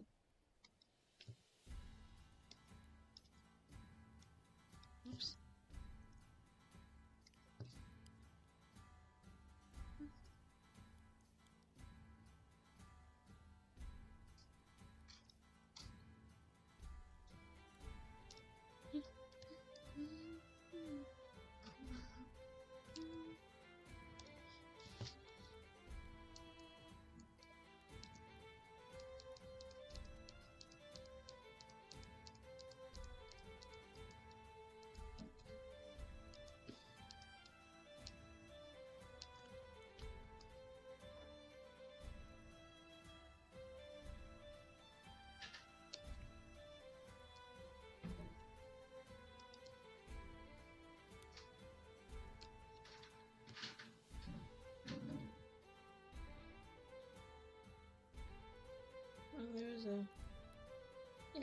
Is it okay that I'm different? Yeah, everyone's different in their own way. We're not all the same. We're all unique that way. I'm certainly different in a way that my parents still think I'm weird in that capacity. But then my mom says, well, we're all weird in this family.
I'm glad you're you, Songil.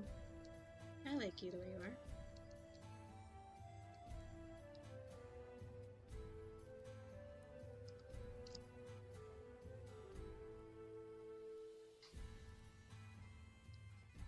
Captain Home would refer to Wally as one of his things, right? Mm-hmm.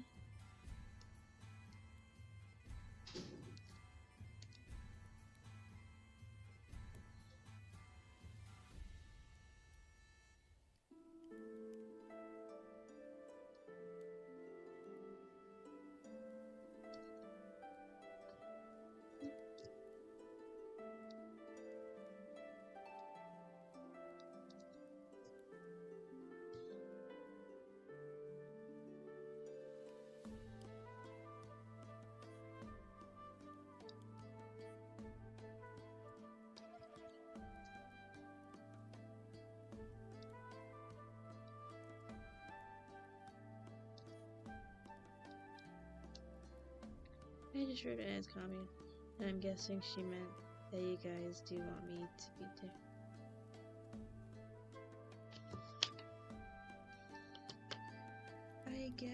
I'm guessing she meant that you... I reread Annie's comment. I'm guessing she meant that you guys do want me to be different. She didn't. She had typed don't. Oh. Hi, Leona.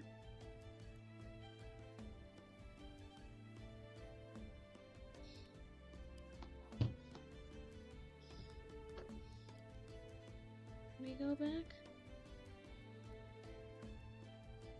We don't want you to be different.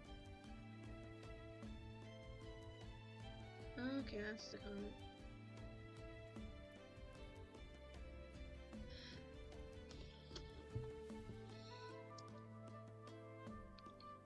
That's an interesting comment. I don't think she means it in a bad way. I think it's just like how it was typed out. Not even I can really grasp what she said. Like, we don't want you to be different? Maybe she mistyped it.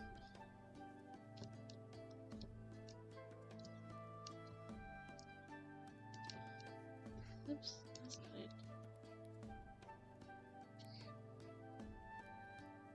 I'm an adult.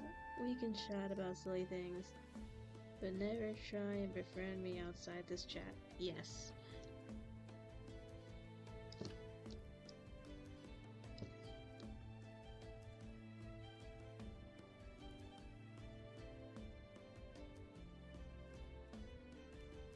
I need to make her eyes lower.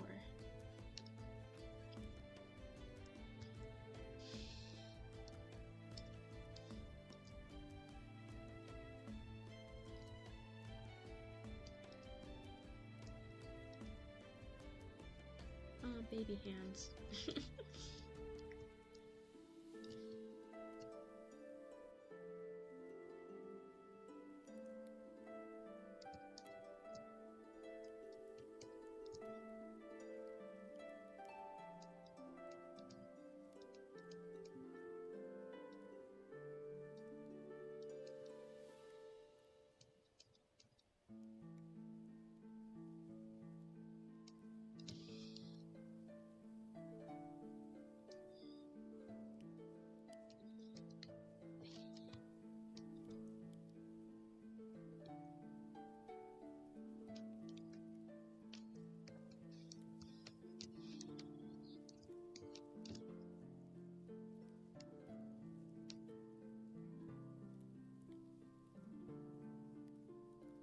Look at the cute baby hands I drew.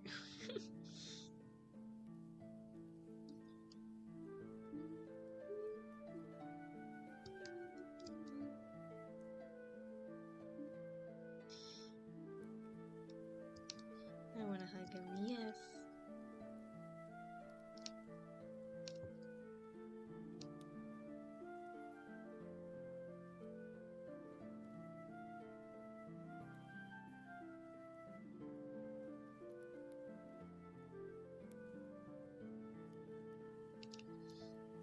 I also want to hug the bean, yay!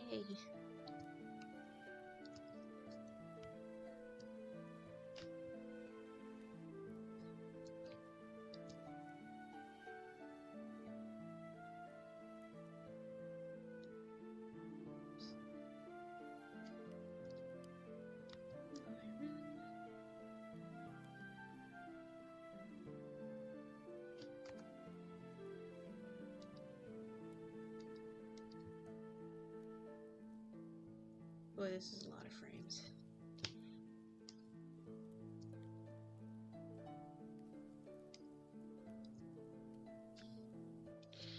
Alright, save as.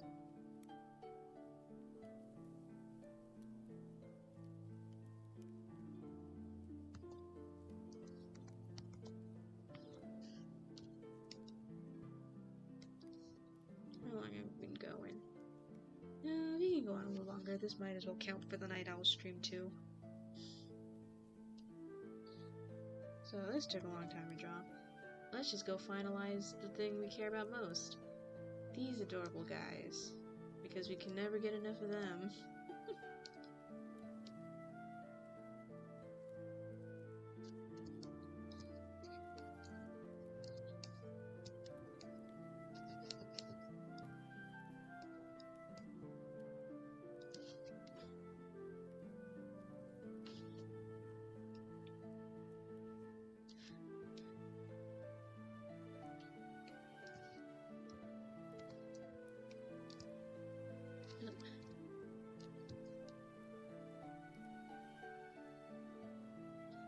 The Meadowvines, everybody's favorite little critter thing.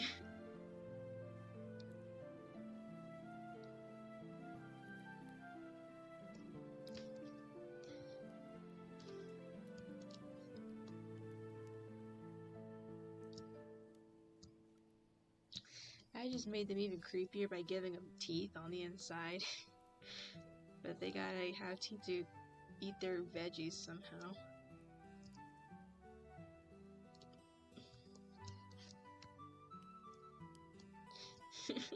Lol, yep.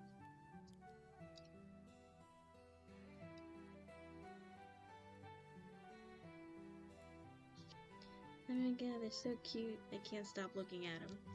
Don't ever stop looking at them because they're adorable. My baby bat. For a hot minute, I thought I said my baby boy. I'm like, oh, okay. I thought Songil was a girl, but I guess I was wrong. But no, you made baby bat.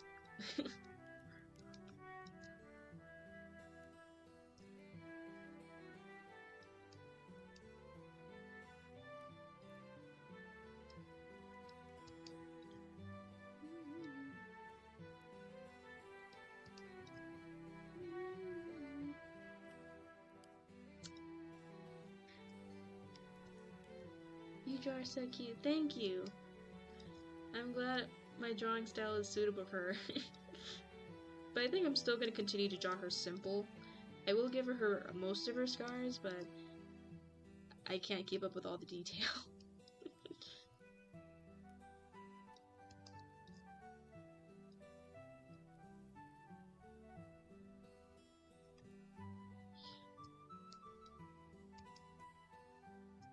Ah, the boopable creatures, yeah.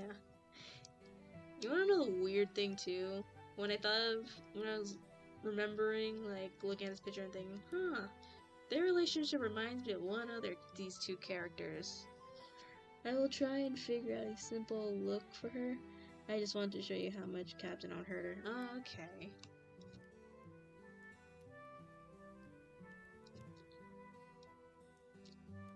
She's so precious, yes. It reminded me of this scene for some, and I thought, you know, our minds are sad because you know how strong the angst is with me. And I thought of this one scene, I'm like,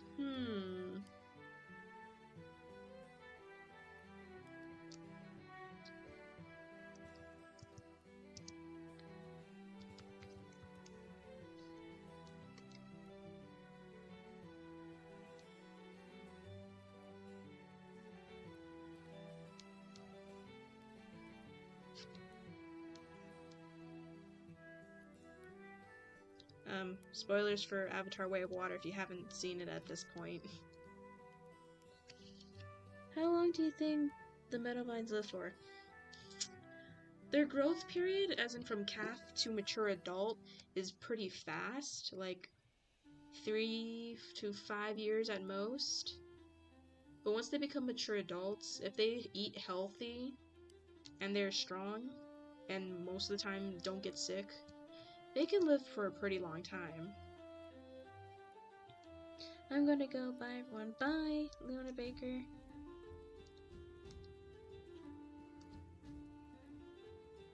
I'll post the first section of the comic on Tumblr. Do you want me to tag you? Yeah, so then you have a higher chance of me seeing and I'll be notified.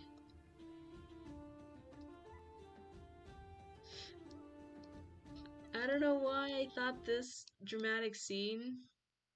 I have no idea why. So Bellflower and Donner could easily have grown up together. They could have, yeah.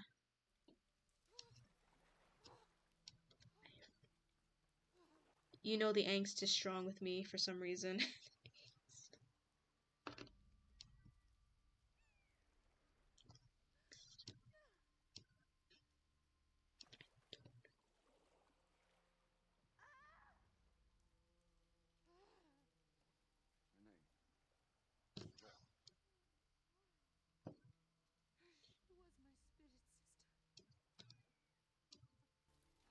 She was the composer of songs. Oh, sorry, I don't think you heard a lot of it. Here you go. Renee, this is Raw. She was my spirit sister. She was the composer of songs. Songil lamenting that we would sing together. That her friend was murdered. She waited many breeding cycles to have this calf. The clan was so happy for her. What is this, Dunawari? What is this? Yeah, no, I have no idea why. Oh, okay. Got a notification for that. Wait, I should probably turn down the music before I blast you guys. Okay.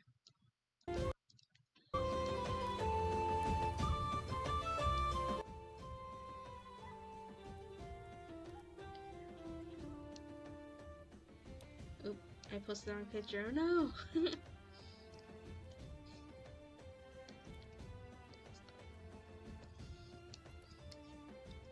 And I can only imagine this happening when everyone thought Captain Home was defeated initially in the first battle, but he wasn't. He managed to make it onto Neverland grounds, possessed something or someone, and just went on a killing spree. And sadly, Donner was just sadly one of those victims who just happened to be in the wrong place at the wrong time.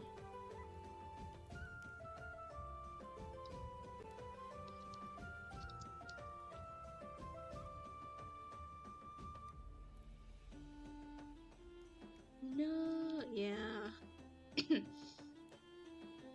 So one of the elves saw the aftermath of the carnage. They call for help. Everyone comes to see the extent of the damage, just to see an entire herd of them is just gone.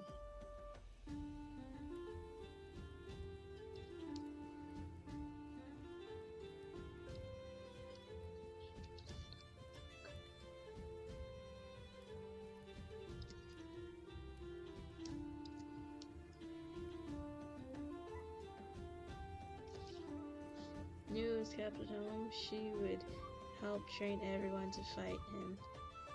So she knew Donner would not want her sacrificing her life over her death.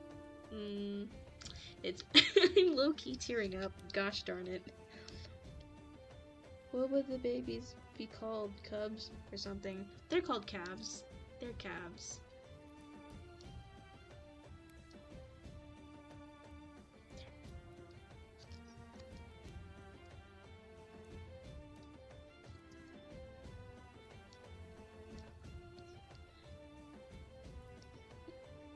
Immortal state. Only Captain Home or an evil of his statue can kill Bellflower.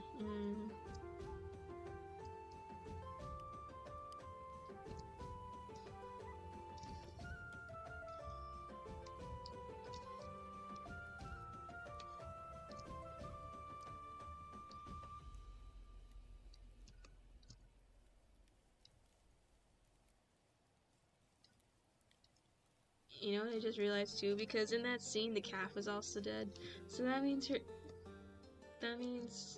this little guy was gone too, cause he's gone too.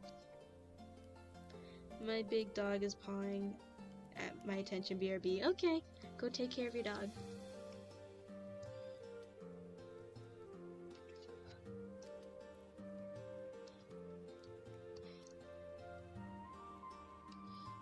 Yeah, I just realized that, yeah, the little guy would be dead too, because calves can't survive on their own, and the mothers, even the fathers, refuse to be separated from each other in times of danger, especially if there's a rampaging, possessed creature possessed by Captain Home. Even then, they wouldn't leave each other.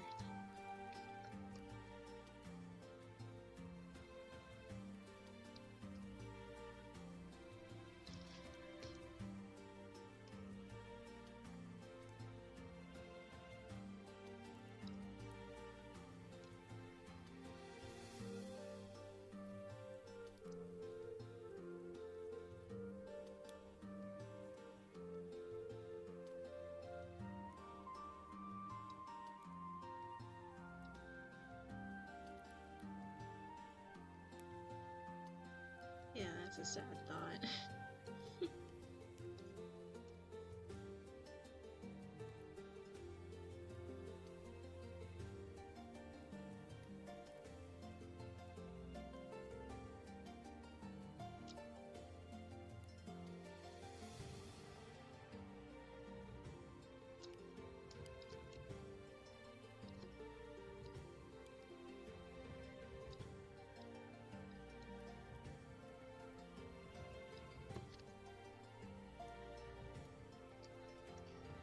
They're too pure for that.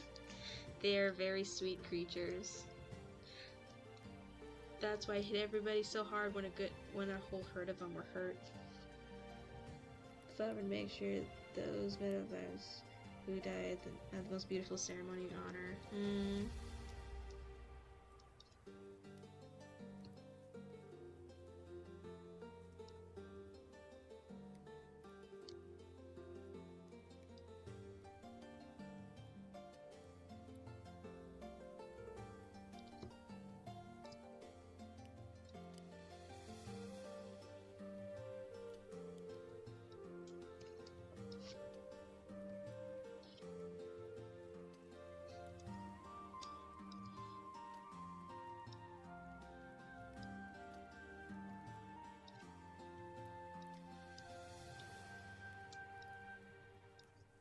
You know what? I'm just gonna go all deep in my feels today. We're just gonna go angst all the way.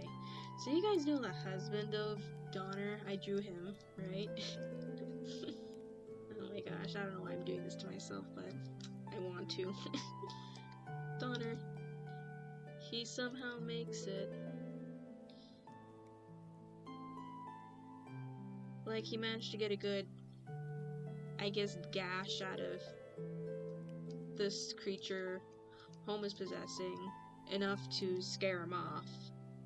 He's left badly injured, but when he turns around, he sees he still failed to save his herd, his family, and his wife and kid.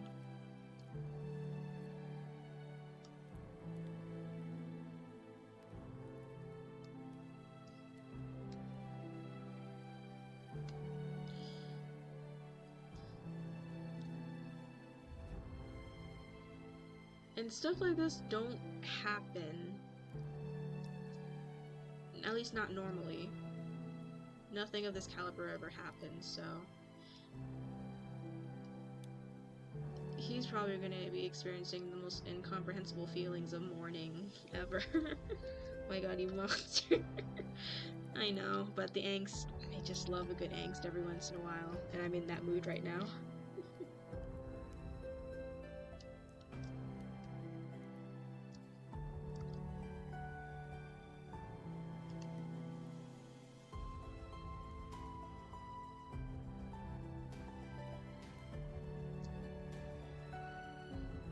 We all need a good angst cry.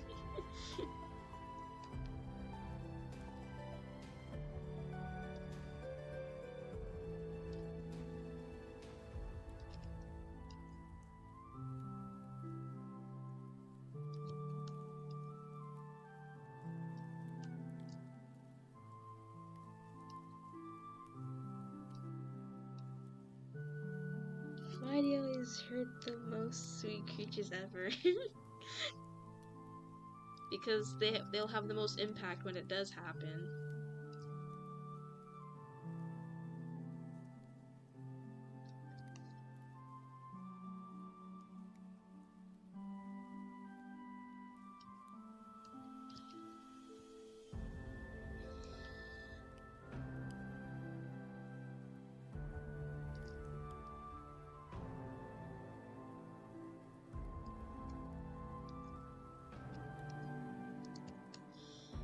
And for the first time ever, these creatures would ever have a sense of feeling of wrath.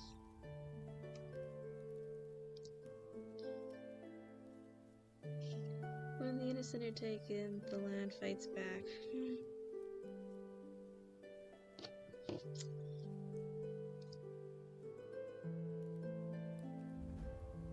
I always do this every time I draw a bow. I forgot to draw corn halfway through. I was scrolling through Tumblr waiting for my dog to finish his business. I can't.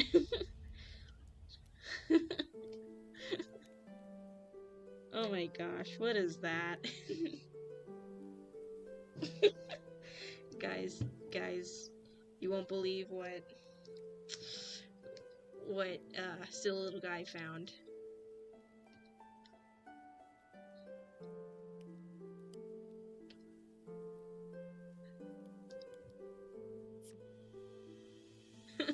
look.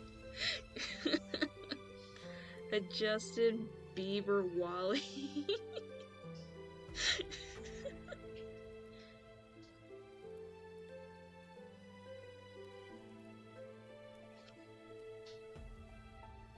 What is this?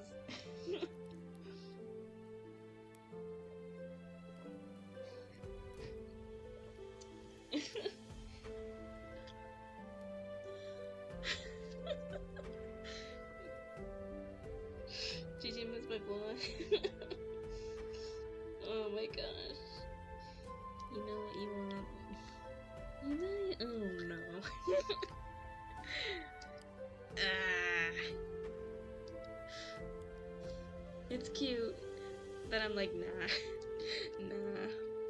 No thank you.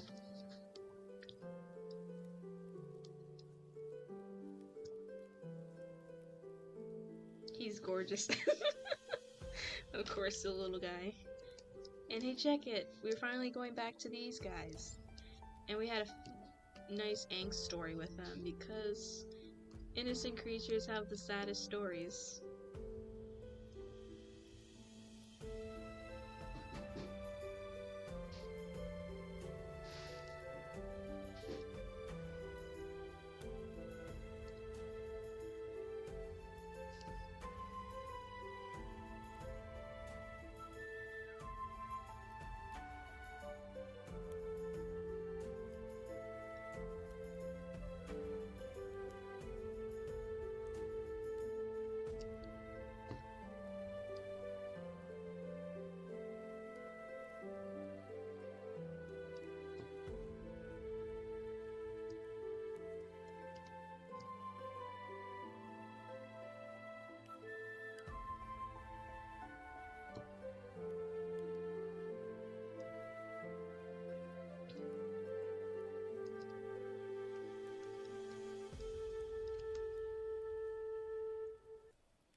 And there he is. Those eyes, oh my god. You're just singing baby to someone. Just while he's singing baby to someone is a little funny. That was funny. It was.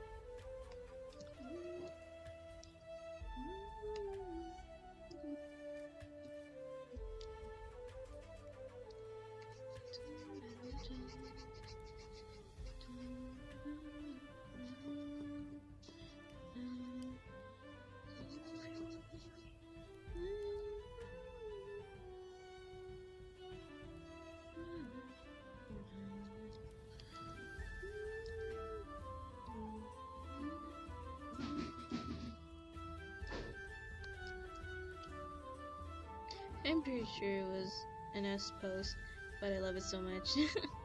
Bellflower and her second family, the Meadow Vines. Her first, of course, is Poppy and the fairies.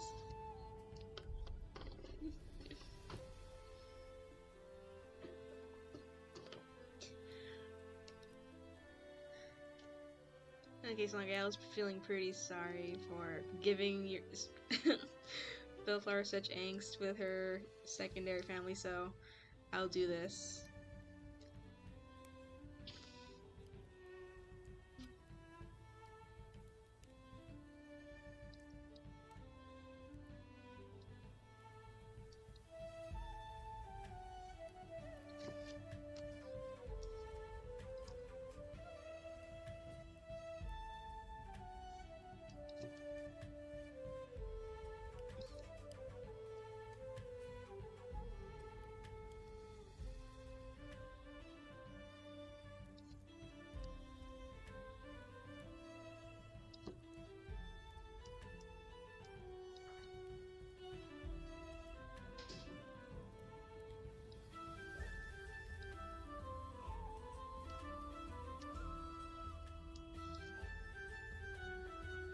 It's gonna be cute, I promise.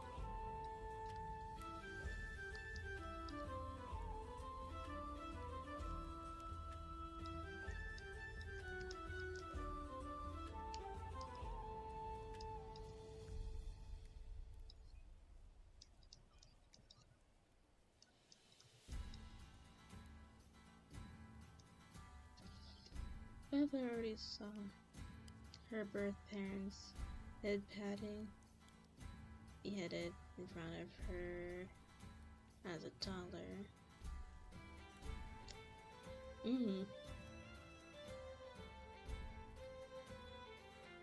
Angst is just her life.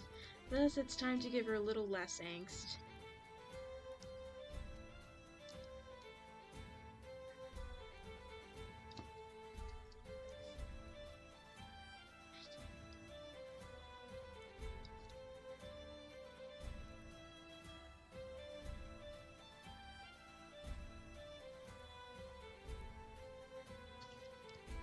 Oops.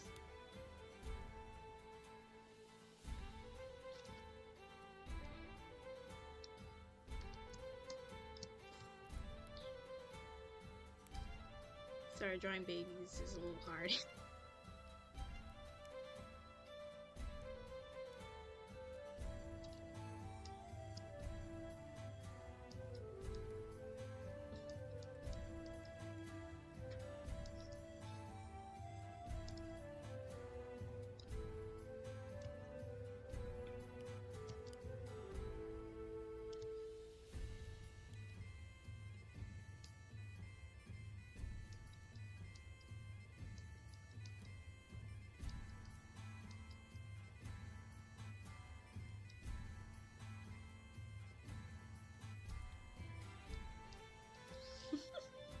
So dumb.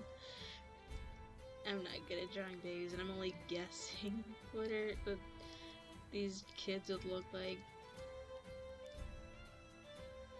You know, I'm just gonna, sorry, half butt it and give him just these eyes because these are just not working.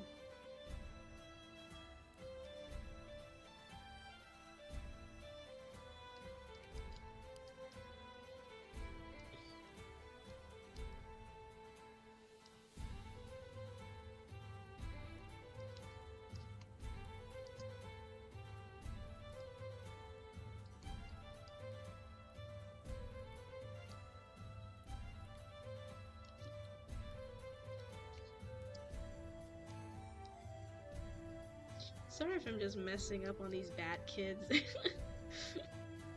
I don't know what I'm doing. I'm just freestyling.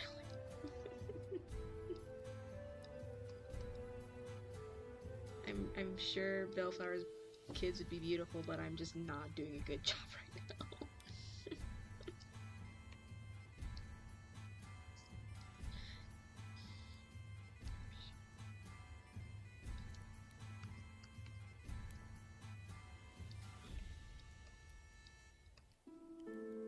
Now they're adorable. Ah, cough on my saliva. Don't cough on your saliva.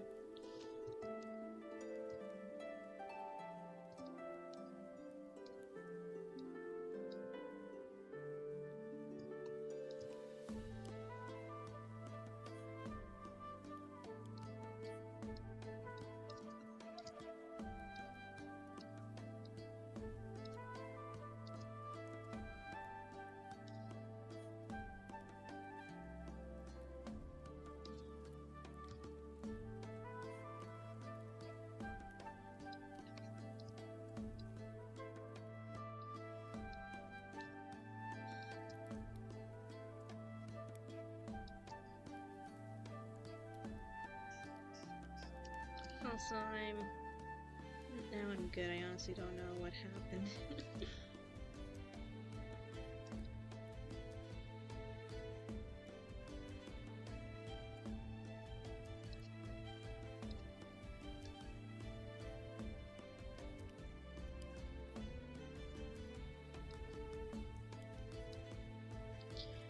Yeah, daughter's supposedly holding the baby by the scruff of her jacket.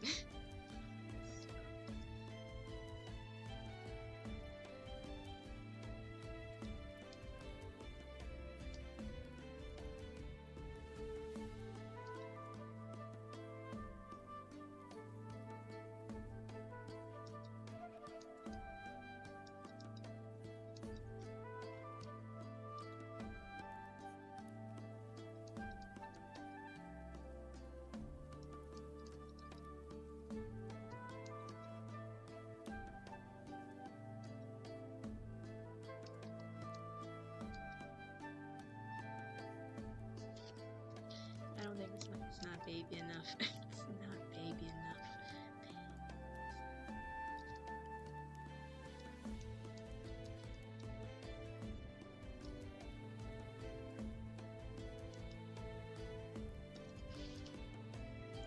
Is Bellflower's baby or Bellflower as a baby?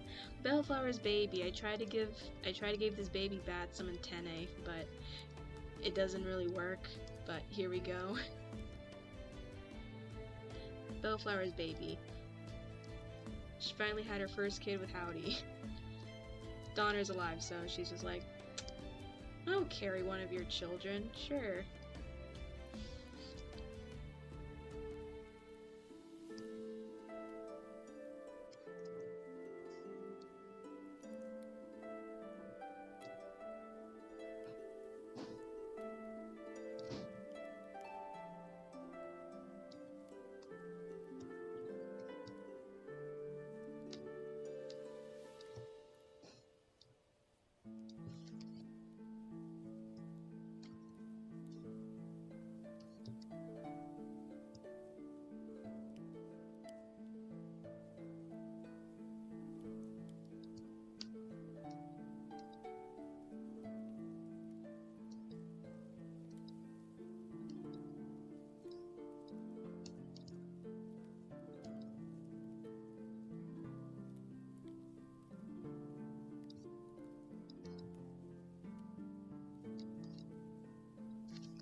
Now I gotta add angst. This baby was playing.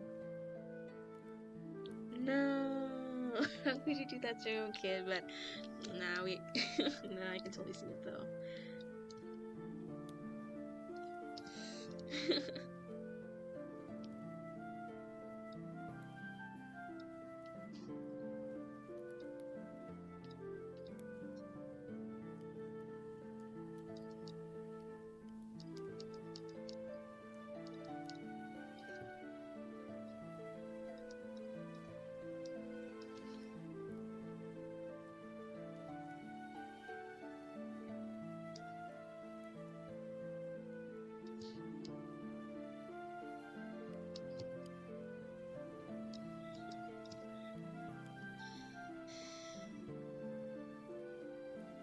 We live in a pool bank, Pegasus. You filled it when you killed Lana and her baby. I just added the pool toys.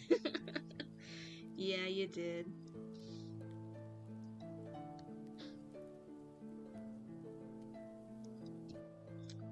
But unless if it's written or visually drawn, it did not happen.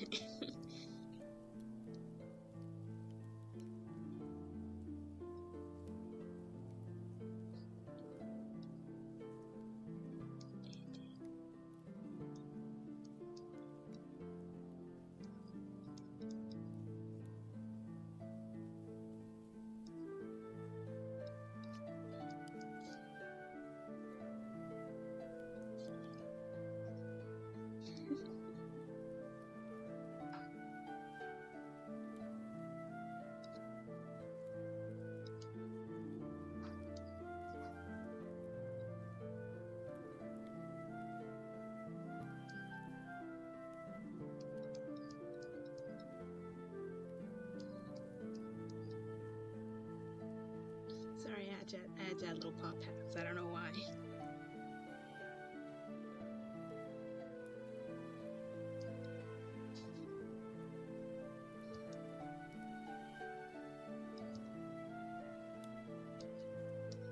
Which I guess now I need to give them their debut.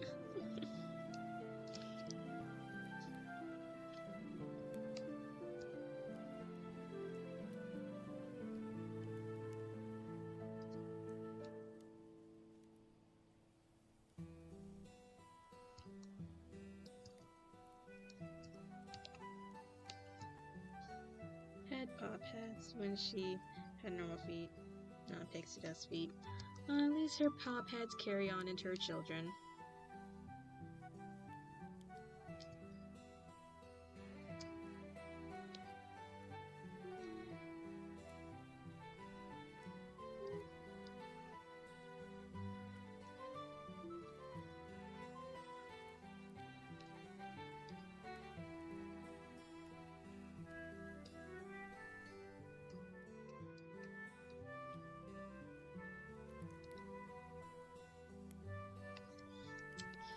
Donner's like, hey Bellflower, I think these are one of yours. I don't know what they're doing all the way out here in this field.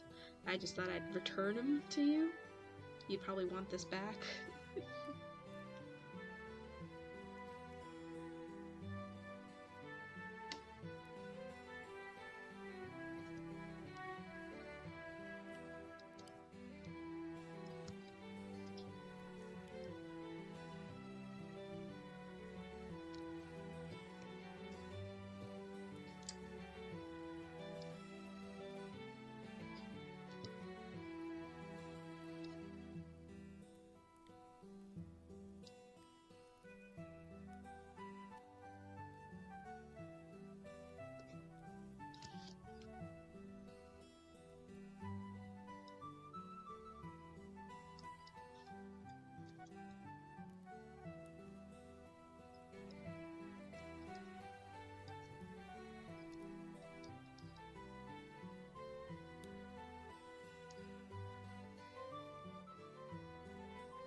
Just smiles mildly, knowing Wally led them to the field, teaching them to fly.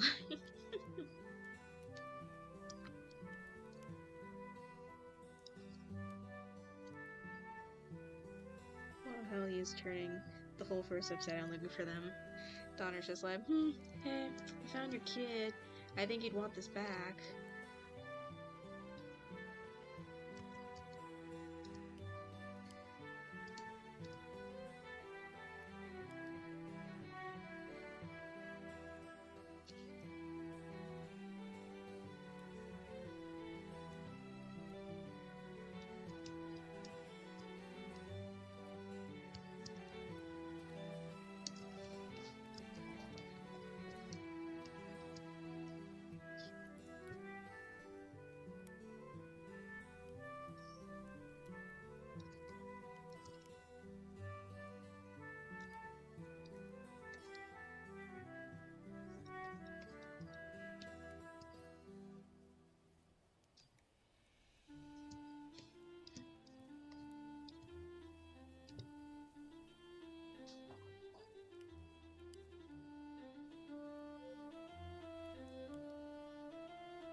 You are the sweetest, most amazing person I met. Oh, my time sis. Thank you.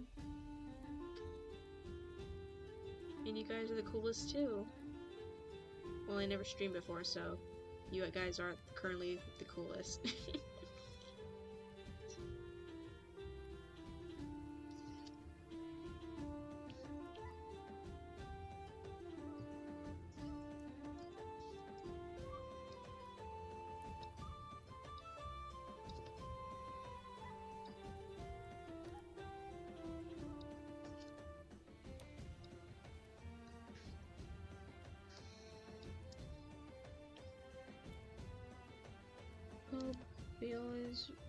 Hope you always remain in the top tier of your cool streaming career.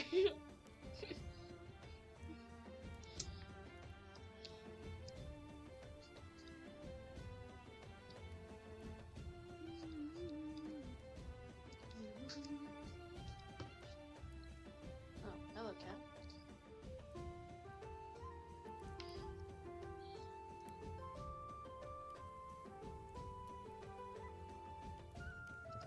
I like to imagine this event takes place after everything is said and done. Captain Ohm is vanquished for good, and so the prophecy has been said and done. Everyone's living out their happily ever afters.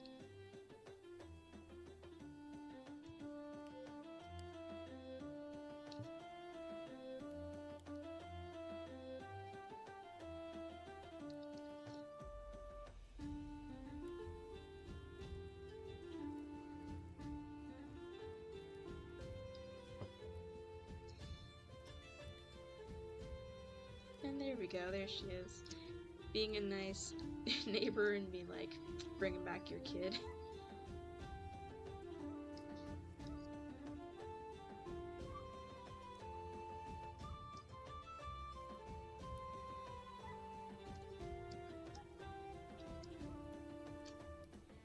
Boop. There it is.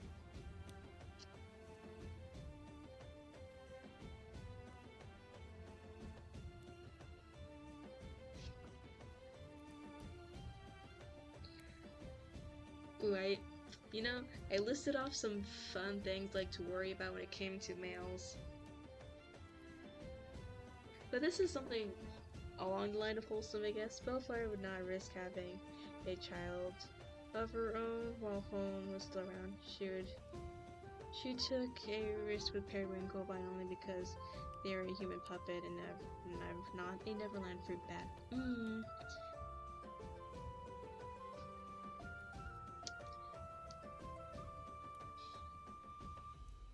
Like, say, if a female Meadowvine were to lose its calf and it's at any point in time, except for like the later stages, it would still be sad, but early stages, if it does find a small critter or even an actual baby around, its mother instincts would be too strong, and it would try to take care of it the best it can. Or sometimes it would just low-key snatch other people's babies to take as its own, like, this is my child now.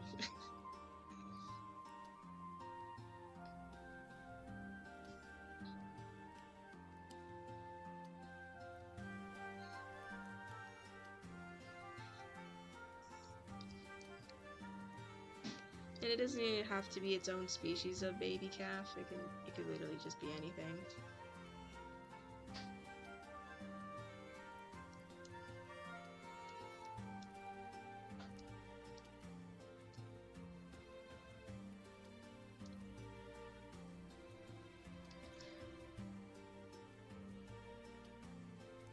Bellflower probably had to be called by the centaurs a lot, with Mother Meadowvines taking their kids. Yeah, it's like, hey Bellflower, we got another situation on our hand. It's like, is it the mother? It's dealing with the Meadowvines. They keep this one mother. It's keep taking her kids. I don't know, what would Bellflower do though?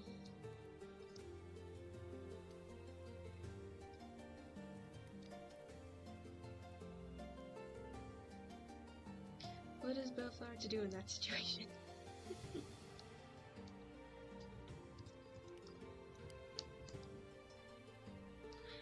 I'm probably just gonna send this over to you on, like, I don't know, Twitter, Discord or something. You can do whatever you want with this, Bellflower, Songale if you want to. I don't know, it's entirely up to you. Probably, maybe talk with that mother, hang around her more, take care of her. Aw, cute.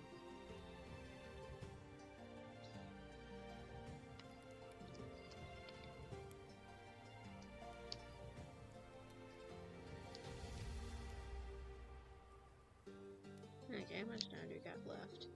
We have one more. We can do for like one more 30 minutes. Okay. So I'm in a cookie run kingdom vibe right now. It's so adorable, I can't. I'm glad you think it's cute. Now it's time to drop some cookies. Because I recently got back into Cookie Run Kingdom, and I can't stop.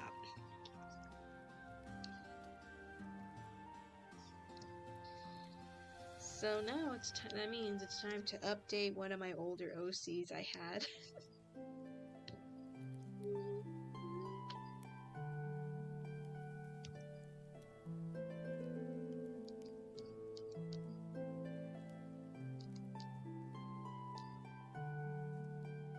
I recovered from the cute picture. Nice. I think I'm gonna head to bed. Alright, Marrow. Good night.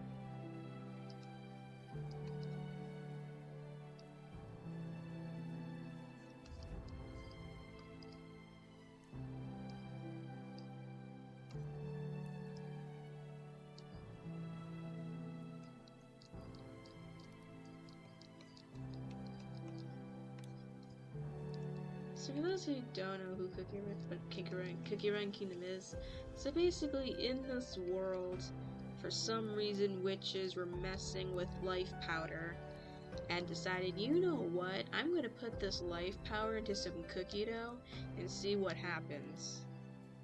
And so she did, and this created sentient cookies who ran out of her house because she was for some reason freaked out.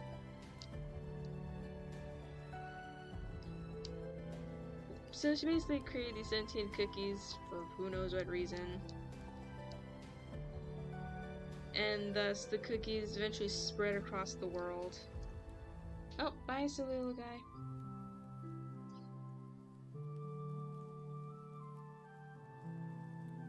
Well, somebody did it to the gingerbread man, so why not? Why not all kinds of weird cookies? Yep. Bye, silly little guy.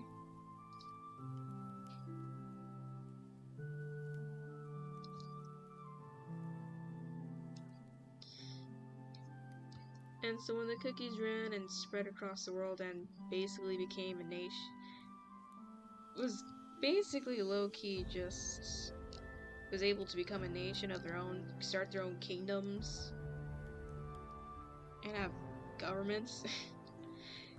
They saw the witches as some sort of deity.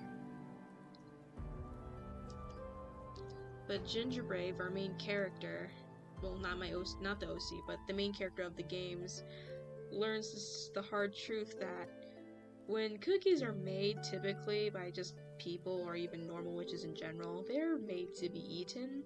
So he knows the real scary truth, like, maybe these witches are not actually deities on high. But he kind of keeps that secret to himself and just lets cookies believe what they want to believe.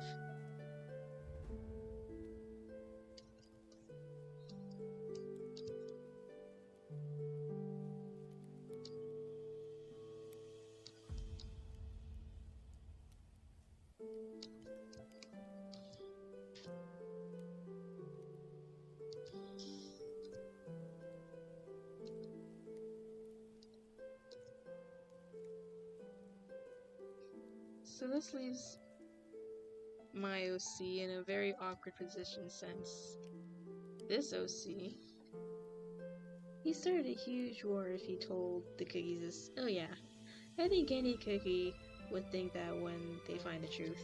Yeah, one of them did.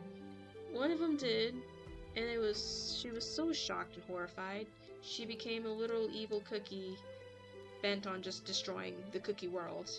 Because she's like, then what's the point of all these other cookies then? I'm just gonna destroy them too.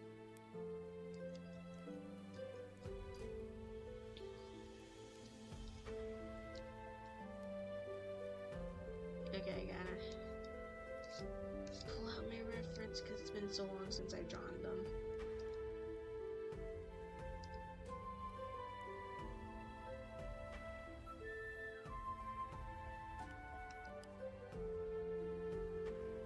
Oh, that's not my backstory. That's the actual lore of the game.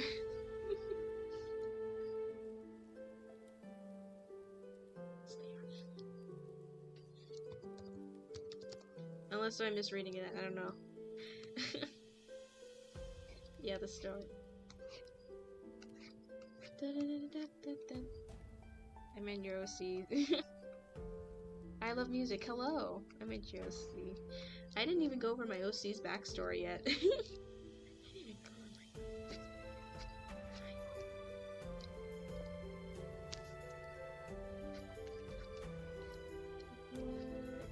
hello. I can't see. I can't see. Oh, there it is. Okay. Okay. Alright, a visitor came.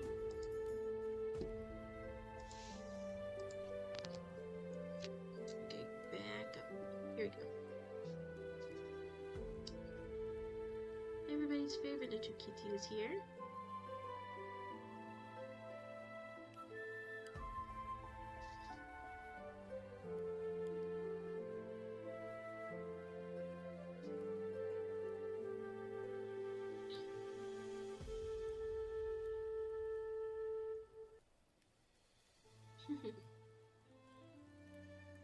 cat. Thank you. Okay, kitty, you got your spotlight. Now I gotta go back to drawing. You gotta move.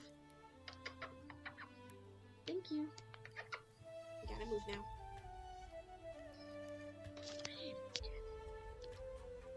But actually, I do have a backstory. Here we go. I'm gonna show you guys. So, my character that I'm drawing right now is named Witch Cookie, and this is her backstory.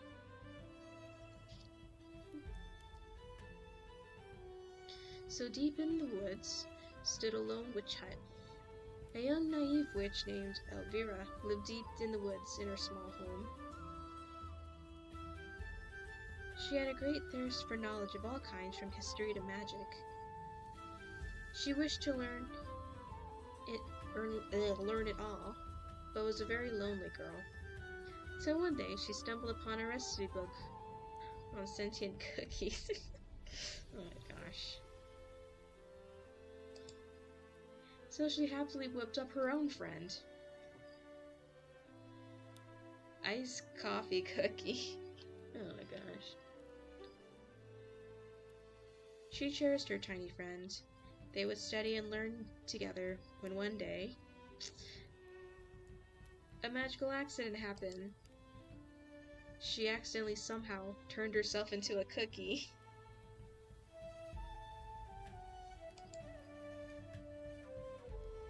And so she's low-key freaked out, like, how did this happen? This is weird. And so Iced Coffee Cookie's like, so why don't we just go out and look for answers? Cookies outside, how would they help? I saw one of them wield magic. Maybe they can give some new ideas and fixes. So let's go outside. I promise to stay by your side, Elvira. We'll learn all the cookie magic together. I never went so far from my hut before, but I trust you, Iced Coffee Cookie. Yeah. And there's Iced Coffee Cookie. That's Iced Coffee Cookie when I colored him. Thank you.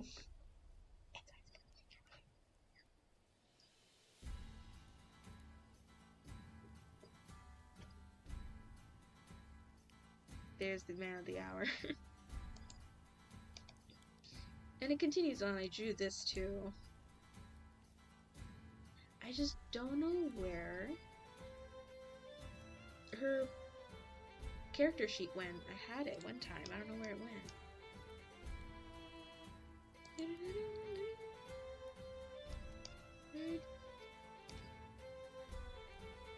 Thank you. Oh, there it is. There she is. This is Witch Cookie.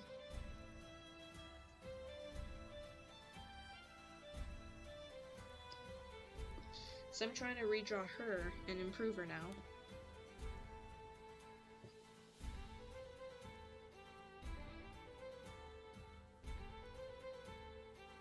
Yeah.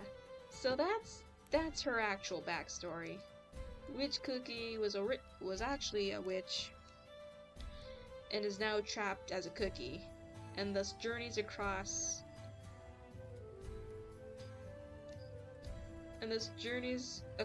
Earthbread to find a way to reverse her curse.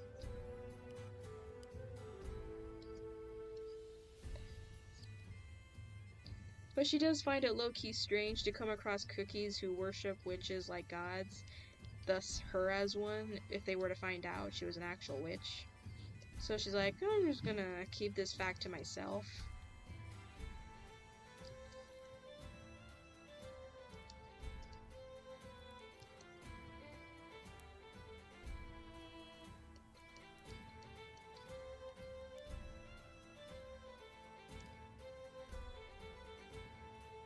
Thank you.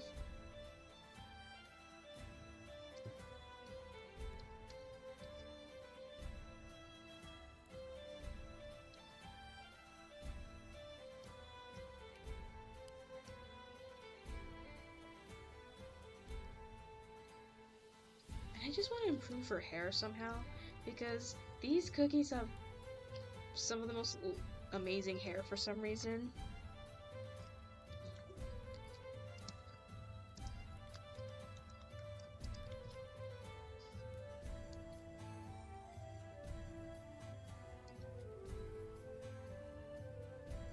Like, look how pretty their hair is for some reason. And it's like, my character's hair looks so boring.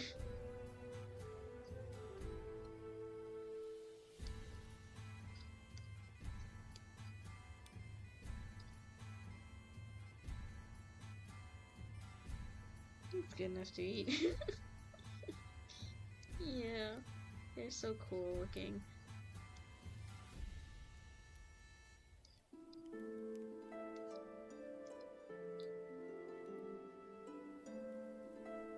But anyway, try hurry up. We only got a few more minutes because I don't want to keep you guys for too long. No, your hair looks good. Thank you.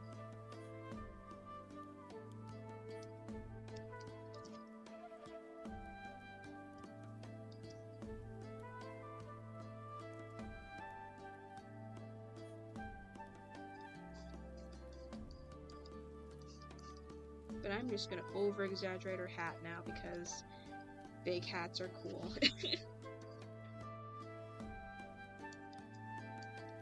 This hat could serve as an umbrella if it wanted to.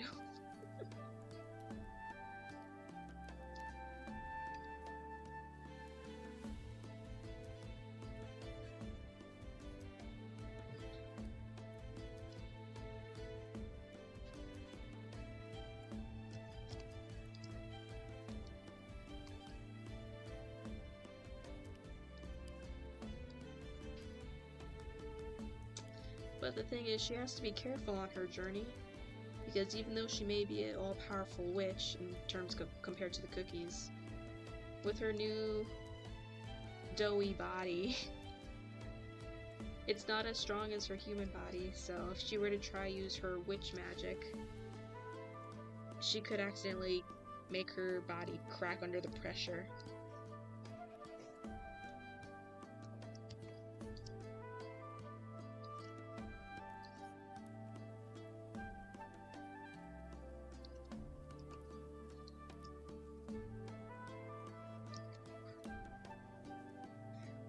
So she must be very careful.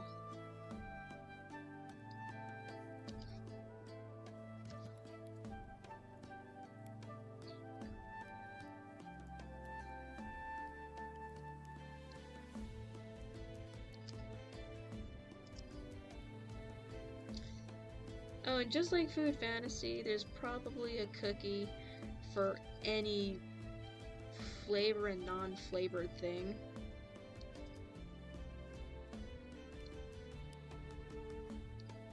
So there's a literal avocado cookie, and there's grape juice. Is it grape juice or is it just legit? No, vampire cookie. Vampire cookie, but it's very obviously a wine cookie.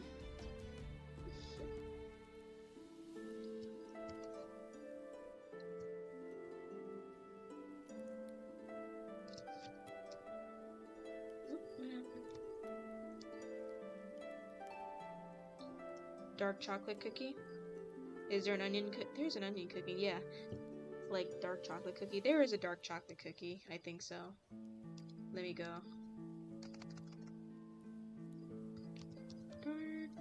Or there's dark cocoa cookie. And there you go. Dark cocoa cookie.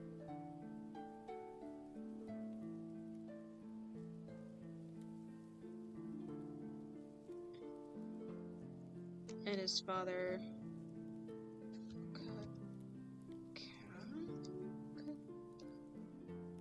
Nope, that wasn't it.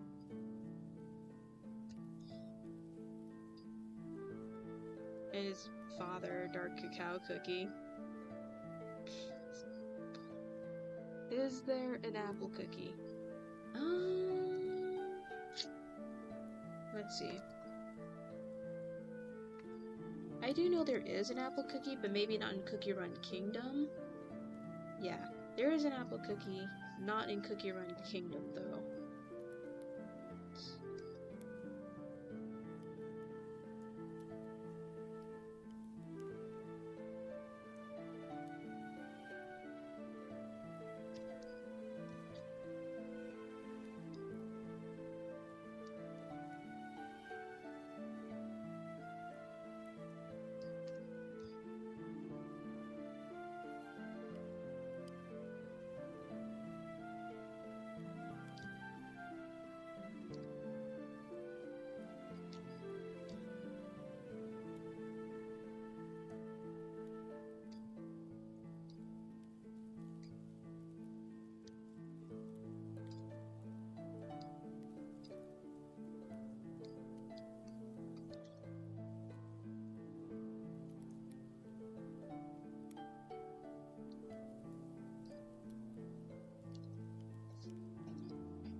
Love her hair so much, thank you.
I love music, thank you.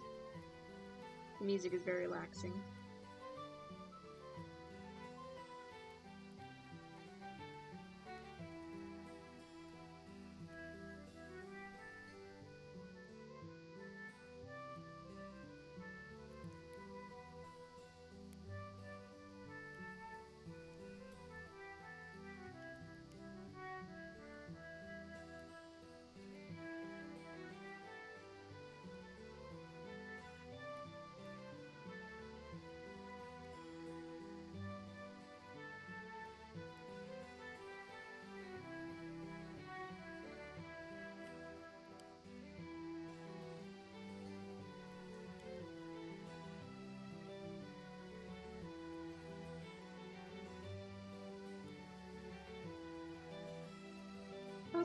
Toru-sama.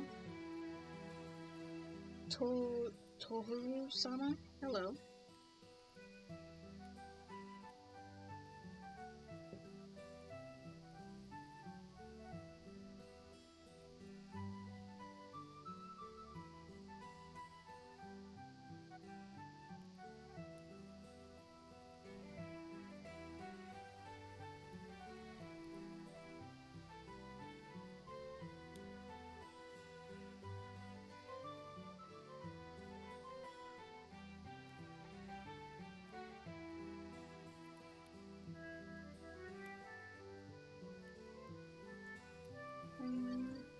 There we go, a good quick sketch of her.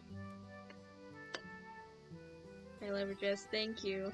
I wanted to make her dress a lot more fluffier than this version. I wanted to give it more fluff. And I forgot her crazy bow. That's the one thing I forgot to add. No wonder it looked unfinished.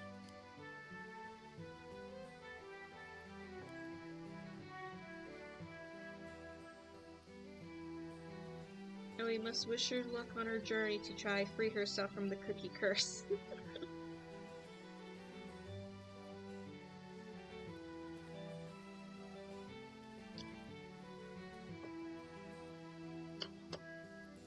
Thank you guys for joining me. I think we've been streaming for a little bit too long, so I think it's time for us to log off and for either to go to sleep or get ready for the day, depending on where you're from.